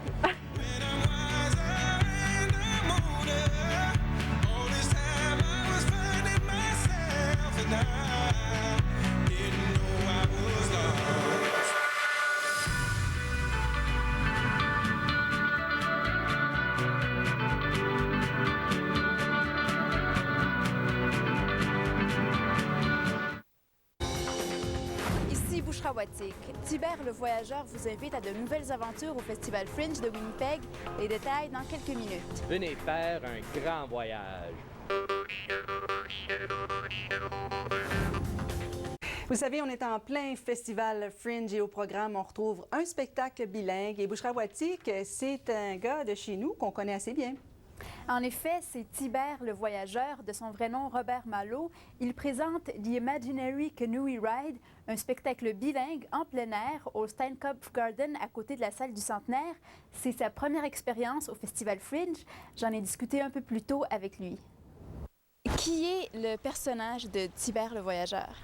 Ah c'est pas compliqué. C'est moi, Tibert, qui s'est endormi à côté de la rivière Rouge pour 200 ans. Tu vois, je travaillais pour le Fort Gibraltar, la compagnie Nord-Ouest, dans le temps. Puis là, j'ai été un peu paresseux. Puis j'ai fait un petit somme qui a duré un petit peu trop longtemps, je pense. Vous présentez un nouveau spectacle au grand public au Festival Fringe de Winnipeg. Vous pouvez nous donner un peu un avant-goût de ce spectacle-là? Ah oui, j'ai trouvé un super bel emplacement dans la nature, comme que j'aime bien l'être, au Steinkopf Gardens, avec des ruisseaux même. Alors, on va partir en canot, c'est certain, mais inquiétez-vous pas, on prend un canot imaginaire. Alors, c'est à travers les pensées qu'on va voyager. Puis c'est nous autres qu'on va choisir un peu le chemin à mesure qu'on y va. Alors, la foule, j'espère que vous venez avec des bonnes idées. Votre spectacle est un peu improvisé, donc c'est jamais tout à fait le même spectacle d'une journée à l'autre. Qu'est-ce qui vous inspire pour faire tel ou tel spectacle? Pour moi, c'est un peu, j'ai quand même beaucoup de différentes choses que je fais. Je joue de la musique, je suis raconteur. Puis l'impro, pour moi, c'est vraiment vivre dans le moment. Alors, c'est ça qu'est-ce qui m'inspire, c'est être dans le moment. Puis le jeune dans la foule qui me fait une suggestion comme ça, on saute dessus, on la prend, puis on y va, comme dans l'impro. On s'inquiète pas de la fin, c'est le voyage qui compte en dernier.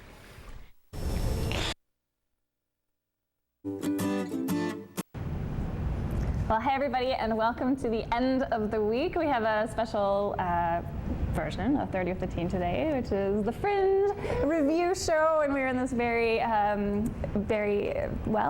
fitting setting at the King's Head, which is the heart. Yeah, familiar. Mm-hmm. Yes, and you get to have coffee because we're not allowed to have food and drink in the TV studio. So that's right. The King's Head allows us to do that. So thank you, King's Head Pub, for putting a roof over our head today. And cheers to our new guest. This is Ryan Ash. Of course, you might recognize him from a very popular Kingo Bingo show. Although you're not wearing your spacesuit, so it is hard to recognize. I can't wear the spacesuit anymore because we switched themes. So we're out of space and we're in the mountains now. Okay. So I've got to get myself some plaid and get a good old Grizzly Adams going. I think I would go totally Ricola thing. One of those huge trumpet horn things that, that's B8. B8. And of course, Rudy Gower is one of our cameramen, not typically here, usually behind the camera. So, and you're also our events guy, so it makes sense that you're reviewing the Fringe. So, welcome to the panel, guys. Thanks for having me. Thank you very much. Let's get right into it because we want to talk about the plays. Mm-hmm. So you saw Hit Bang last night. Saw you in the beer tent after. Yes, it was funny. And I was worried. It was a 5:30 show, kickoff of the festival, and I'm thinking, am I going to be the only one sitting in this show? But no, I texted and I said, there are a lot of people here.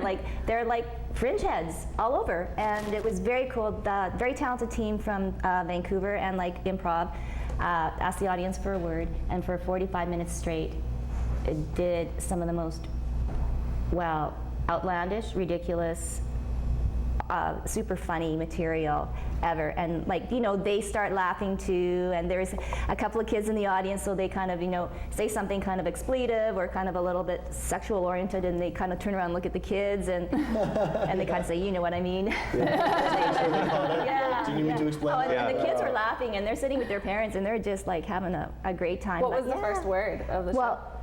Well, this is really weird because at the end of it, I don't even know what the word was. Someone yelled out integrity, and then there was something like someone yelled out powerful. So they kind of took the spin on those words, but they did a weird weather vane that was a combination of bear and a rooster. They did wall climbing. Oh, and they did meet Mr. Red Bull. Mr. Red Bull was going to sponsor them on their reality show. I just point at you. You point at me as if I drink a lot of Red Bull. I do not know Mr. Red Bull. I didn't even know Mr. No, and Mr. Red Bull was kind of like a sleazy Hugh Hefner, and he, with all those Playboy bunnies or Red Bull girls giving. Anyways, hysterical. I would give it, in my ratings, 3 Fs up. 3 Fs up. 3 Fs up. Is there an F down? Is there F sharp? What is that? We haven't discussed the rating system really. I know. Well, because I think she just established it. F up. It's a guide to your favorite F word this year. Yeah, that's why. We should probably point that out. Yes, point that out. I know. We're not sure on cable how many times we can drop the F-bomb, so 3 Fs up. Out of how many? Fabulous, fantastic. Out of how many? I Funny. don't know how many Fs can we go up to? What is the F ceiling? I don't know. Did you give it 3 out of 1 million? I'm fine with 5. 2? 5. Yeah, 3 out of 5. Is it 3 out of 5 or 3 out of 5? Ryan's saying he needs a system out of 32, Okay. so. Oh yeah, so I only rate. Well, we'll have to do the math and scale yours to. Yeah. Yeah, really. You only have an hour. Okay. Okay, and Rudy, last night you saw Eric DeWall's Tales from the Twilight.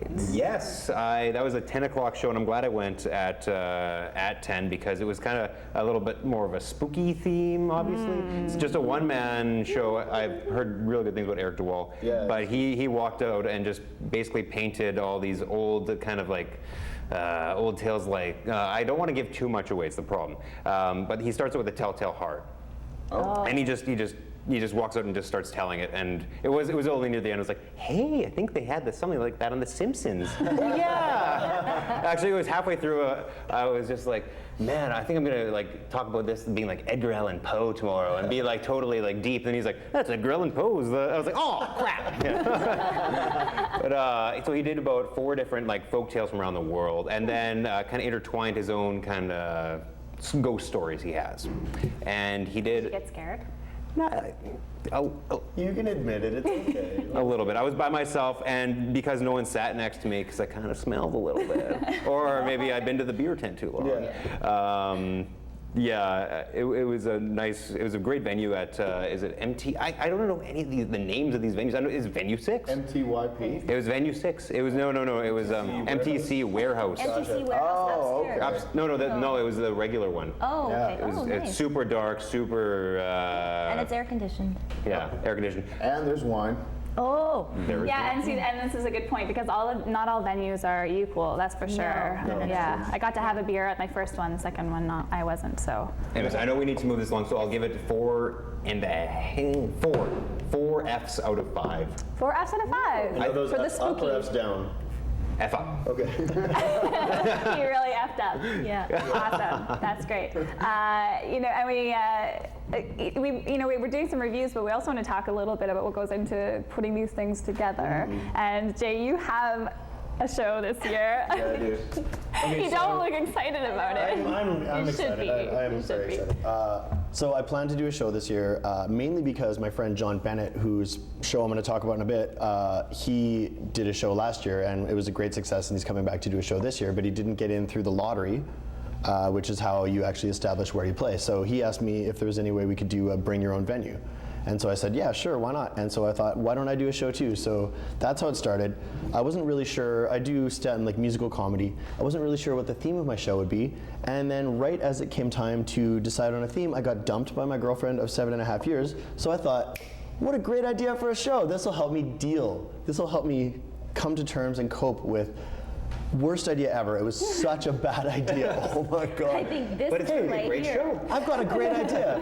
Why don't I just like stew in my sadness for months and months and months? Yeah, no, but it's going to be a lot of fun. No, it will be. It's going to be super uncomfortable. It's going to be very awkward, but it's going to be so That much kind of fun. humor can fly. Well, and that's exactly that's what's going to make it funny is how much I'm crying on stage, really. Yeah. And if anyone can spit dejected deadbeat, it's your Well, it's man. me, absolutely. Expect that, yeah. Well, and both of you guys would be able to speak to really like how hard it is to make something funny. Yeah, well, it's tough, and I'm glad I get to do it. I'm doing it starting, well, I guess not the first day, obviously, which is past, but 11 days in a row, from the 18th to the 28th. And I'm assuming by the end of it, I'm going to figure out what people like and what they don't. But the first few shows, maybe they'll suck, you know. We'll go to the website. Yeah, but actually, the first show is going to have been the best one because that's the show my ex-girlfriend will be at. So that's going to be so uncomfortable. Yeah. Yeah. Well, we're going to talk a little bit more about how uncomfortable we were in some of these shows and how comfortable we were. So that's coming up after the break. Good job, you guys. All right, well, the first show that I saw at the Fringe Festival was My Grandfather's Dresser, and I was really impressed with this show. It was a puppet show, and so there's everything from marionettes to like a shadow show to dancing, like a shadow dance, and it's a Japanese woman and a guy who's Canadian, white guy, I don't know, whatever. Caucasian. Okay, I don't know, is that okay? Is that politically correct? I don't know. That's what the police say when I'm listening to scanners. But anyways. But it was just 2 people, and they did these characters, and there was everything from like a giant centipede to this mean Australian English teacher to the grandfather and to the granddaughter, who basically she comes to visit her grandfather every 2 years, or sorry, twice a year.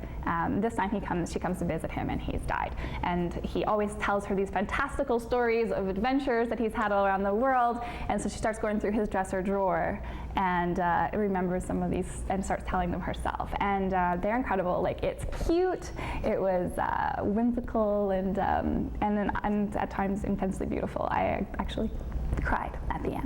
Nice. Yeah. And it takes a bit for me to cry. Not like I'll I'm gonna just cry in my put that show. out there. Yeah. Not that sad crying. Yeah. Well, yeah, it was very beautiful. Yeah, that's the beauty of the Fringe. Like, there's so, like the range, so much variety, and then there's like the mishmash of stuff too. That kind of sounds like that. What your show is like. It's not strictly dance. It's not strictly storytelling, and there is. And they're from Tokyo, so you know I didn't realize how much of an international flavor there could be. Well, it's the second largest Fringe in North America. I know. mean, it gets So I don't bigger every year. understand, It really does, yeah. Maybe just briefly, what this lottery, like they must get thousands of applicants and like videos, so they're not just going sight unseen. I'm not sure if it's video, but it's like a synopsis of your play. Right. And it's not really based on how well you did the year before. Like my friend John didn't get in this year. Like he's in because of the Bring Your Own Venue. Yeah. But he was like best of Fringe last year. Like he did amazingly well. Yeah. So but it's cool because that way you ensure there's not just this one group of people who come back every year. It's a great variety, right? Yeah. That's right. You have to give everyone a chance. I mean, that's the thing. Yeah, in the lottery, you have a certain, like you say, you have the synopsis of the plot, you have the runtime, and you have kind of the amount of players, where you're from, because there's a certain amount allotted for local, national, and international acts, because they want to keep that dynamic diverse, you know. And on top of that, one thing we were talking about venues, and not all venues are created equal.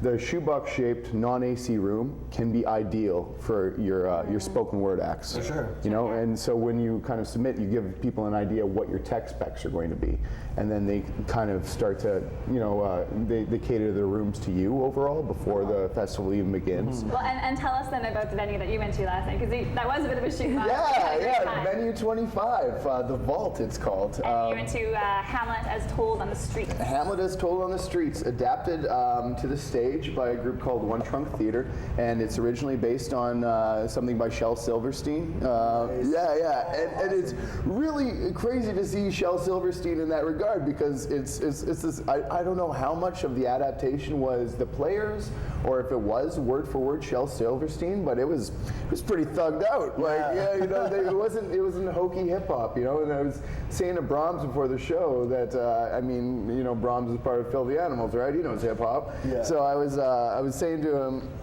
there's two things I hate. When it comes time for Fringe, it's poor Shakespeare reduxes and awkward white people rapping. Oh, so you took a chance on this one. Absolutely. And the gamble totally paid off, because you know what? It's 35 minutes long, and it's as long as it needs to be. It's just really, it's quick, it's punchy. There's barf, there's blood, there's you know, murder, deception, everything like that, and the Hamlet story is there. So And out of 32 Fs?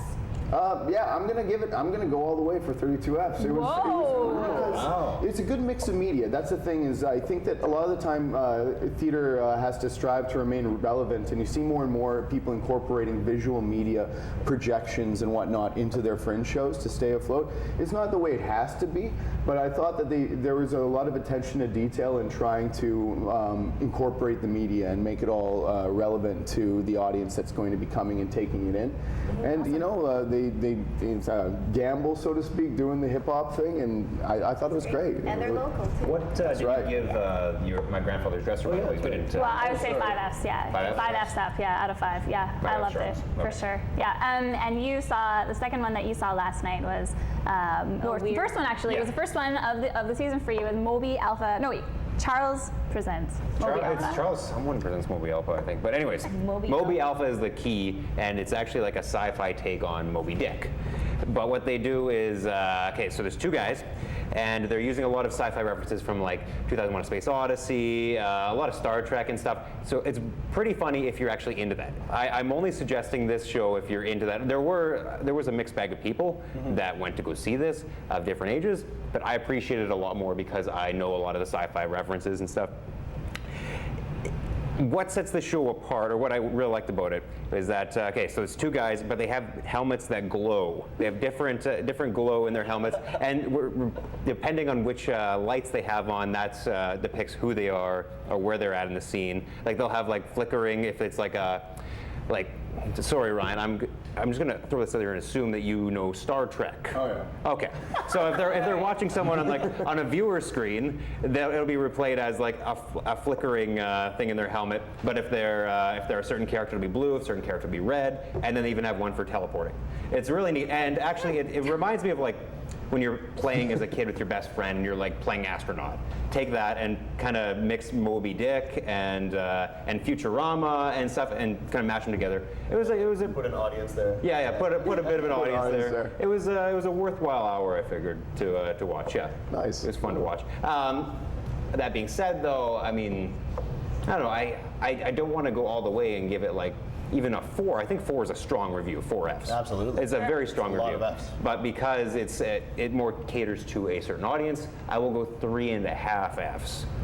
Up, sharp, Because whatever. someone like me who does not watch Star Trek or will not understand any references, It is a little head. quirky though. It's more like if you just want to have fun and you want to like if you want to shut your mind off, it's neat because they go like, do a lot of like sound effects that are just awesome.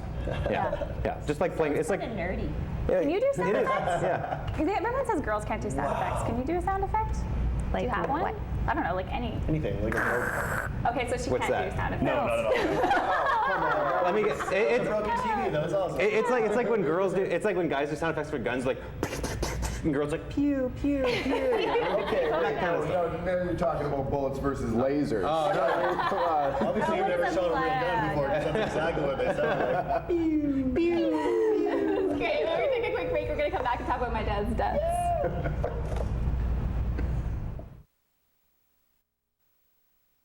All right, my dad's deaths. We recognize this guy from last year, and his poster is reminiscent of last year. Absolutely, yeah. We can't say the word. Well, we can just bleep TV. it out, right? Like he did a show last year called Pretending Things Are, which was so funny. He traveled around the world taking pictures of himself pretending things were a phallus. Right?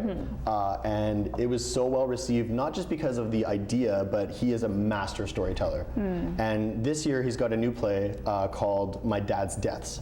He comes from a very eccentric Australian family. They lived on the farm, he grew up there. And his dad is just one of those crazy farmers who, if one of the machines has something stuck in it, he just grabs, reaches in, you know, like he just does stuff that almost kills him all the time, right? Yeah, absolutely, yeah. I had an uncle who lost a bunch of fingers like that. And so, being a farm man, I don't need to turn it off. Yeah, totally. So anyway, he's got it's essentially a string of stories that he tells about not just his dad but his family, and they are so fun. I don't want to give any of them away, but I absolutely recommend it. I would say like 6 Fs up out of 5. Yeah, out of 5. Yeah. He's amazing. There's a good reason he was Best of Fringe last year. He just like his name's John Bennett. Okay. John Bennett from Australia. He's unreal. He was nominated or received. He was in the Just for Laughs festival recently, and he was nominated for comedy in that or whatever. Yeah, and he's awesome. Like definitely check it out. It's really good. What are these people like in real life? He is actually. Does he have an on-off switch, or he's constantly? He is just a jerk. I hate him. No, he's awesome. He's really funny. Yeah, he's really personable, but he's not. I mean, he's different on stage, obviously, because he's in a sort of persona, and he's a great storyteller. But he's essentially the same guy off stage, I guess. I don't know. Yeah, well, that's cool. You always kind of wonder about it, you know. You do, for sure. Somebody that acts totally weird and wearing space hats and lasers. Did you ever see Emo Phillips? Have you ever seen Jay do his show? Yeah. Notice how I'm not crying right now. I know. I have to see your show. Yeah, you do. But I will not partake in any audience participation. Oh, that's what my mom said too. Yeah, my mom said, okay, I'll come to your show, but you have to promise you're not going to call me out and make me slow dance with you like last time. And I said, no promises. You go. Especially if you say that beforehand, you're just like setting yourself up for that. Because I had forgotten about that. I was like, oh, well, I will now. Thanks, Mom. Awesome. Tracy, you went to another play last night. Speaking of slow Rupture. dancing. Yeah, Rupture. Slow dancing to Rupture dancing. No, it's called Rupture. It's two very talented young women, Renee Vandal and Alexandra Elliott, who also were here in 2011 with the show. This show, Rupture, though, is 4 separate dance pieces and very dynamic. The dancing was superb, and it also included some local dancers, including Hillary Chris, that we did a little piece on, and she danced amazing. And like these girls like do stuff that a normal body cannot do. And it was a solid hour of dancing for all of them. So 4 unrelated pieces, and again, it's contemporary dance. So all I can say is that you have to go to a show like this knowing dance, having some sort of dance knowledge, whether. That being said, why, of all people, why would you go to something like that? I don't know. You know, here I thought it was going to be a comedy, Rupture. Yeah, okay, you know, exactly. I don't know, Blood and Guts, Rupture, and it was Ruptured dance. spleen or something. No, funny show about a ruptured spleen. Yeah, would be but we do hilarious. notice a lot of Next year. contemporary dance at the Fringe, and it, you know, and it, like the Fringe is open to everything, and the dancing, like I said, was incredible. Very, very talented choreography, but you have to like dance. And there were points where I don't get. So as a dance aficionado, what would you give it? Oh, well, 3. Hesitant 3. Yeah. 3 on the dance level alone, and Is that a 3 bordering on a 2 or bordering on a 4? Is that 3 up or 3 down? Yeah. that's 3B. 3B? As in 3A would be 3A. I have no idea. Our rating system is getting very complicated now. How about It 3 started minus? complicated, but it got 3 even minus, worse. so 3 minus. That's minus. like, So like Okay. 2.5. that, yeah, 50%ish. Do you want to go like 50%? Yeah. You know, and fair enough. I kind of had a similar experience when I went to Taxidermy the Musical. I would say that I'd maybe give it a little bit more. Maybe 3.5 out of 5. Just for the idea alone. Yeah, exactly, because the synopsis is about 2 guys who are taxidermists. One wants to be, he's very excited about taxidermy. The other one, forced into it by his father, but what he really wants to do is be on Broadway. Of course. And This is the case with so many taxidermists. yeah, so they definitely, they do a great job of making fun of the musical formula, and very good singers, very good dancers. Well, that's and I did laugh. Yeah, that's but really. It's hard with And to be comedy, fair- right? And also, like to be write. fair, like it would be next to impossible to live up to that title. Do you know what I mean? Like I saw the title and I was like, I almost didn't want to see the show because I know there's no way, it's physically impossible to be as funny as that title. That's just amazing. Yeah, and you know, and I just feel like there's that fine line of being too, you know, you don't want your jokes to be too hip for the room, but you also don't want to Sometimes beat a you joke do. to death, right? Like, I don't know. See, what do you? I always do. I always want my jokes to be too hip for the room because I don't care about the audience. I just care about me. And if I laugh and they don't get it, I'm like, yeah, screw you. I'm smarter than you. I'm just kidding. And that's why I'm so wildly popular. Yeah. Are you expecting to get a lot of laughs for the production that you are in this year, Offices? We're hoping so. It's been written by Ethan Coen, who's one of the Coen brothers. So Big Lebowski, Fargo. They're crazy with writing. They not only do they do screenplays, but they do poetry. They do plays. They are all over the map. The Coen brothers are. And so this is our show's called Offices. And it's actually, we've taken 3 plays in the compendium, known as Offices by Ethan Coen. And we've adapted a 4th, which was a radio play that they had written, which originally starred like Steve Buscemi, Philip Seymour Hoffman, John Goodman, went and did this radio play because it's the Coen brothers. They can kind of, if your phone rings, you answer because they're those guys, right? Well, And they've Buscemi's worked. going to be in it, of course. Yeah. And so. I think he rents out one of their rooms or something. In his house coat. Yeah, he's doing a radio play. But it's I'm hoping so because I have had the great pleasure of working with a very talented cast for the last 5 or so weeks putting it together, and they're all. It's really nice. I hate when people say I was an actor, but I was an actor. It's really nice where you can be on stage with people and everything's as an actor. As an actor, Yeah. it is a exuberant experience to be on stage with a group of people, and every time you're going to tread the boards with them, you constantly find yourself listening and inventing rather than just yelling your lines at the other party. That's very brave. Yes, It's very brave. it's such a brave choice. No. Yeah. I think I just fell asleep. Sorry. No, but the I was actual, transfixed, just so you know, I was transfixed. I guess what I'm getting at is when we're on stage, we actually have the chance to sit there there and react to one another. Everyone's decently, I mean, they're strong talents, so you can kind of actually play off them. I know that in some cases, you know, in the past doing things, especially hokey musicals and things of that nature, you're up against someone who's just kind of yelling their lines at you and not caring what you're intaking. Well, and as soon as you throw them off a little bit, you get the deer in the headlights like, what are you doing? Why did you change the inflection in your voice? You're like, well, because I'm trying to be a real person up here every now and again. But I have the benefit of working with a group of people who never feels that way. Nothing is ever telegraphed, you know, everything is inspired. It's about offices. Okay. It's about people in mundane jobs. Sounds so disappointing. Yeah. So, you have to explain it to me. Yes. It's just people working in offices, extreme circumstances in the offices. One guy's mad about the peer review. He's ready to quit while the rest of the office is like, well, what's your problem? He's running around. That's his whole thing. He's injecting his pathos on everybody else. The next one, I play a guy who's in charge of a department in the Department of Homeland Security whose briefcase goes missing. It's a kind of Edgar Allan Poe tale of a slow descent into madness because I can't find my briefcase. It's just weird Coen Brothers, off the wall, talk about whatever you want kind of BS. I love it though. It's just, 32 F. Yeah, 32. 64. That's great. Well, thanks guys. This has been really fun. It is the guide to your favorite F word, and it's going to be a All the way ton to of July shows. 28th. Go see July Jay's 28th. play. Go see Ryan's play. Go see Tracy's play. And see my play. I'm gonna have a play next year. Standing on the street, one woman show. You should Awesome. actually put out a hat and do some like dance busking. I think that'd be a great idea. Yeah. I'm gonna get right on it. Because if there's anyone I know who's hurting for cash, Me. it's Tracy Koga.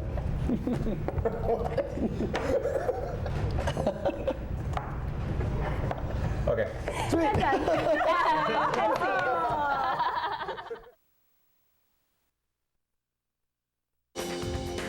Ici Gabriel Gosselin. Un spectacle présenté au Festival Fringe de Winnipeg aurait offusqué des spectateurs hier soir. Certains ont même quitté la salle.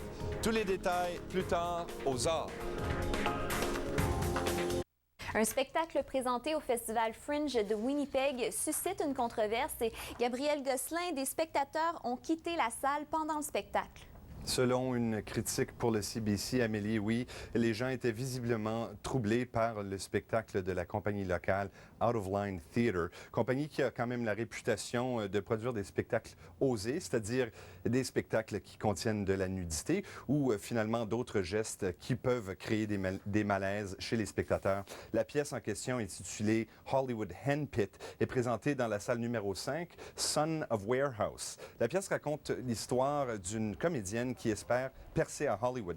L'œuvre met en vedette deux comédiens masculins, souvent nus sur scène, ce qui a poussé les spectateurs à quitter la salle, selon Michel Polanski, critique du Fringe pour CBC. C'est un acte sexuel durant la pièce, ainsi que d'autres gestes qu'elle a trouvés inappropriés.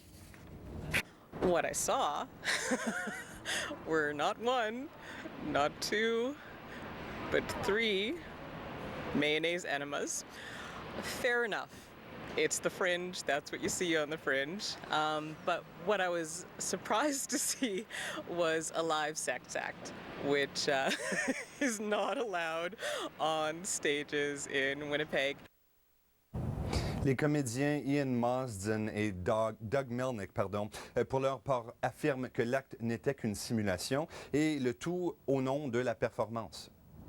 So in terms of us touching each other, that happens, and we touch each other in ways that you wouldn't necessarily see live. But it's all done with it's so fake. I guess everything is fake and intentionally fake to sort of get at other aspects that something like a cartoonist reduction can get to. Gabriel, est-ce que les organisateurs du Festival Fringe ont réagi? Les organisateurs ont discuté avec les comédiens, avec la compagnie finalement, pour voir s'il s'agissait d'un acte indécent. Et selon Out of Line Theatre, il paraît que les deux parties sont satisfaites de la discussion. Et quelles sont les lois entourant ce genre d'exposition dans un lieu public comme une salle de théâtre? Selon la police de Winnipeg, on a appris que les lois entourant ce genre d'exposition, qu'on ne peut pas performer un acte sexuel en public. On affirme qu'il est illégal d'entreprendre une pièce de théâtre où il y aurait une performance indécente, amorale ou encore obscène, et même de tenir un tel spectacle. Mais on affirme aussi qu'il n'y a eu aucune plainte formelle. Et finalement, dans d'autres nouvelles, le marais Oakhammock tenait cette fin de semaine, ou tient cette fin de semaine, Fringers have taken over Winnipeg's Exchange District. They're here for the shows, but are also shopping along the way. And as Global's Blair Malistravich reports, with 100,000 people expected to pass through over the 12-day fest, business is booming. The Winnipeg Fringe Festival is in full swing, and Exchange District shops are reaping the rewards. Absolutely. The interest level, the crowds, the energy, the spin-off is everybody wins. Luke Nolan owns the haberdashery. He moved his shop here 5 years ago and says Fringe helps double his sales. I love it. Jazz Fest is good for us. Fringe Fest is great. There's the Soca Reggae Fest and things like that, and the Mimi Fest, which is really great. This is the 26th year of the Winnipeg Fringe Festival. The 12-day event draws in thousands of people to the Exchange District, and some theater goers use this chance to take in all the area has to offer. I'm from Westwood, so it's a special trip to come to the Fringe Festival every year, and this is when I'm out here. Take in a few shows and take a walk about and pop into the shops because they're so unique. I'm here to check out some stores in the Exchange, and I've never been to the Exchange in years. But some businesses say this year's setup is creating challenges that they didn't have in previous years. Last year, Albert and Arthur Street were closed and lined with vendors. For Dana Williams, that means more customers strolling in. Mostly the people that are involved with the festival or the setup and that kind of stuff. So we see the performers and the people that are working, but not so much actual pedestrian traffic. A white tent also makes her signage difficult to see from Old Market Square. But Williams says she knows events like this are vital to the city. If it wasn't for the festivals and the different things that happen, I don't think people would ever come downtown. Blair Malistravich, Global News.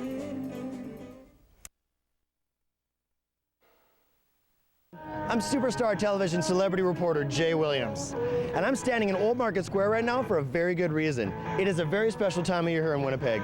It is a time of year where you're likely to see pirates and clowns and thespians walking around all over the place. That's right, it is the Winnipeg Fringe Festival. Now this year, in addition to my duties as a Superstar Television reporter, I'm also putting on a one-man show in the Fringe called Jay Williams as Dumped. Now, my strategy to prepare for this show has been to do absolutely nothing at all.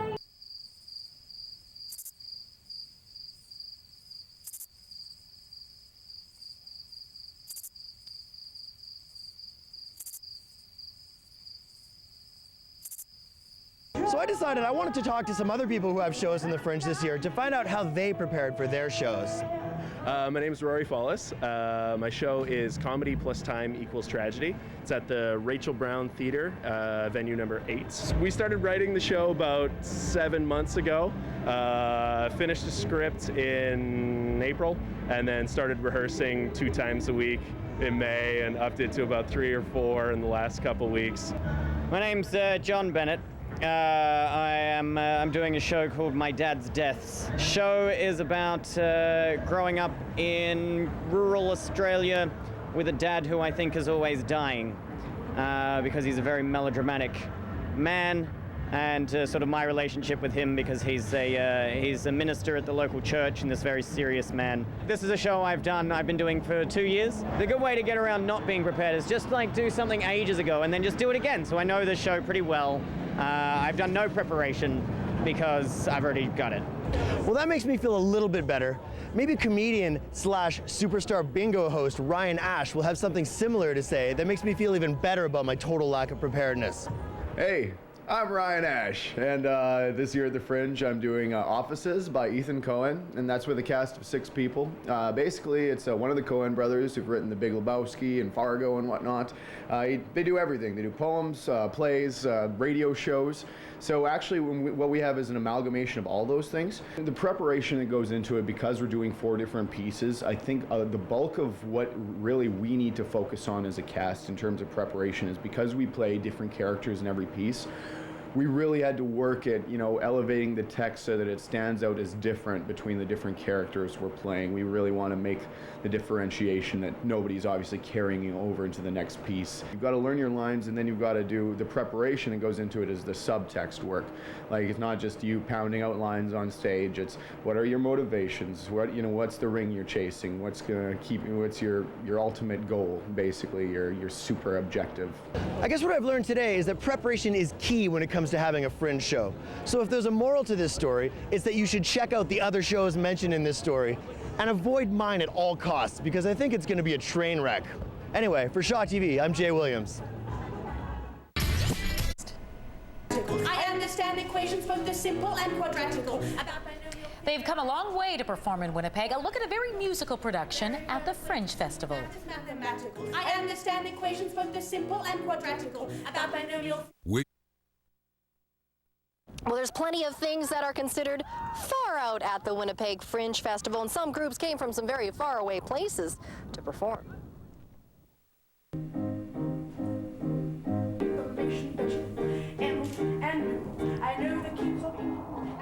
This comic duo have sailed all the way from Melbourne, Australia. Here they are performing May and Aaliyah Do Pirates. The mustache and funky hat-induced operetta is playing at the Son of Warehouse on Rupert Avenue.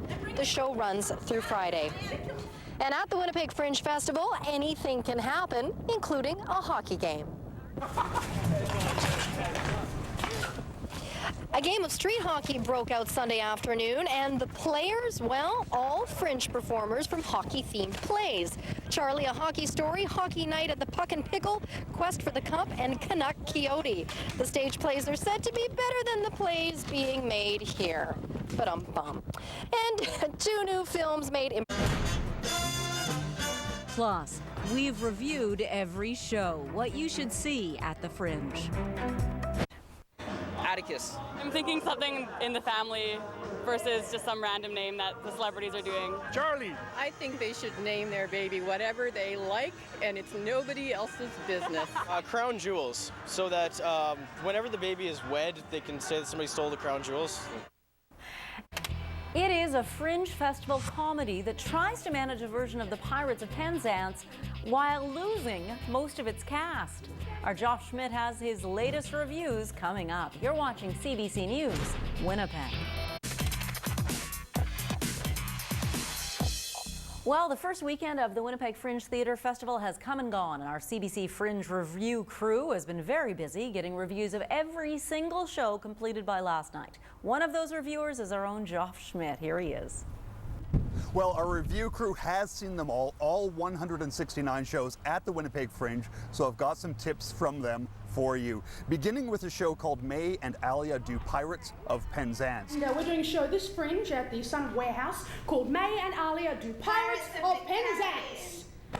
What? Pirates of the Caribbean. No. I've been practicing. I've been practicing my Johnny Depp impersonation. Well, that's... where is all the rum gone? And Keira Knightley with her extra long neck, I've been lengthening. Now, I saw this one last week, and it is really fun. It's the Gilbert and Sullivan operetta, Pirates of Penzance, but performed by 2 women, and they are funny. So it's fun for fans of Gilbert and Sullivan, people who aren't fans of Gilbert and Sullivan. If you like musicals, if you don't like musicals, it's a ton of fun. Go see May and Alia. Their next show is tomorrow night at 7:15. If you're looking to see something tonight, though, highly recommend a show called I Hate Bill Pats 2, Almost Homeless. This is a one-man autobiographical show by a local writer and performer. Comes highly recommended from our reviewer. It's by turns sad and funny. If you're looking to see a great performance, good writing, check out I Hate Bill Pats. Next show for that is tonight at 8:45. And then finally, if you were looking for something to see with the kids, recommend a show called Dr. Sprocket and the Noise Box. I think the Noise Box could possibly help you on your quest. It just so happens that I know where it is and how to find it. Dr. Sprocket loses his voice and has to go in search of it. Much hilarity ensues. It's a production from Steinbeck, and it's a lot of fun. So good fun for the kids if you're looking for something to see with them. Next show for that is tomorrow afternoon at 2:30. Those are some picks for today and tomorrow. I'll be back later on in the week with some more. Thank you, Joff. And remember, you can head to our website for everything you need to know about the Winnipeg Fringe Festival whenever you want to know it. You'll be able to check out all the reviews and see clips from Fringe plays as well. We've also got a schedule there where you can see where everything is playing and when. See it all at cbc.ca/Winnipeg Fringe.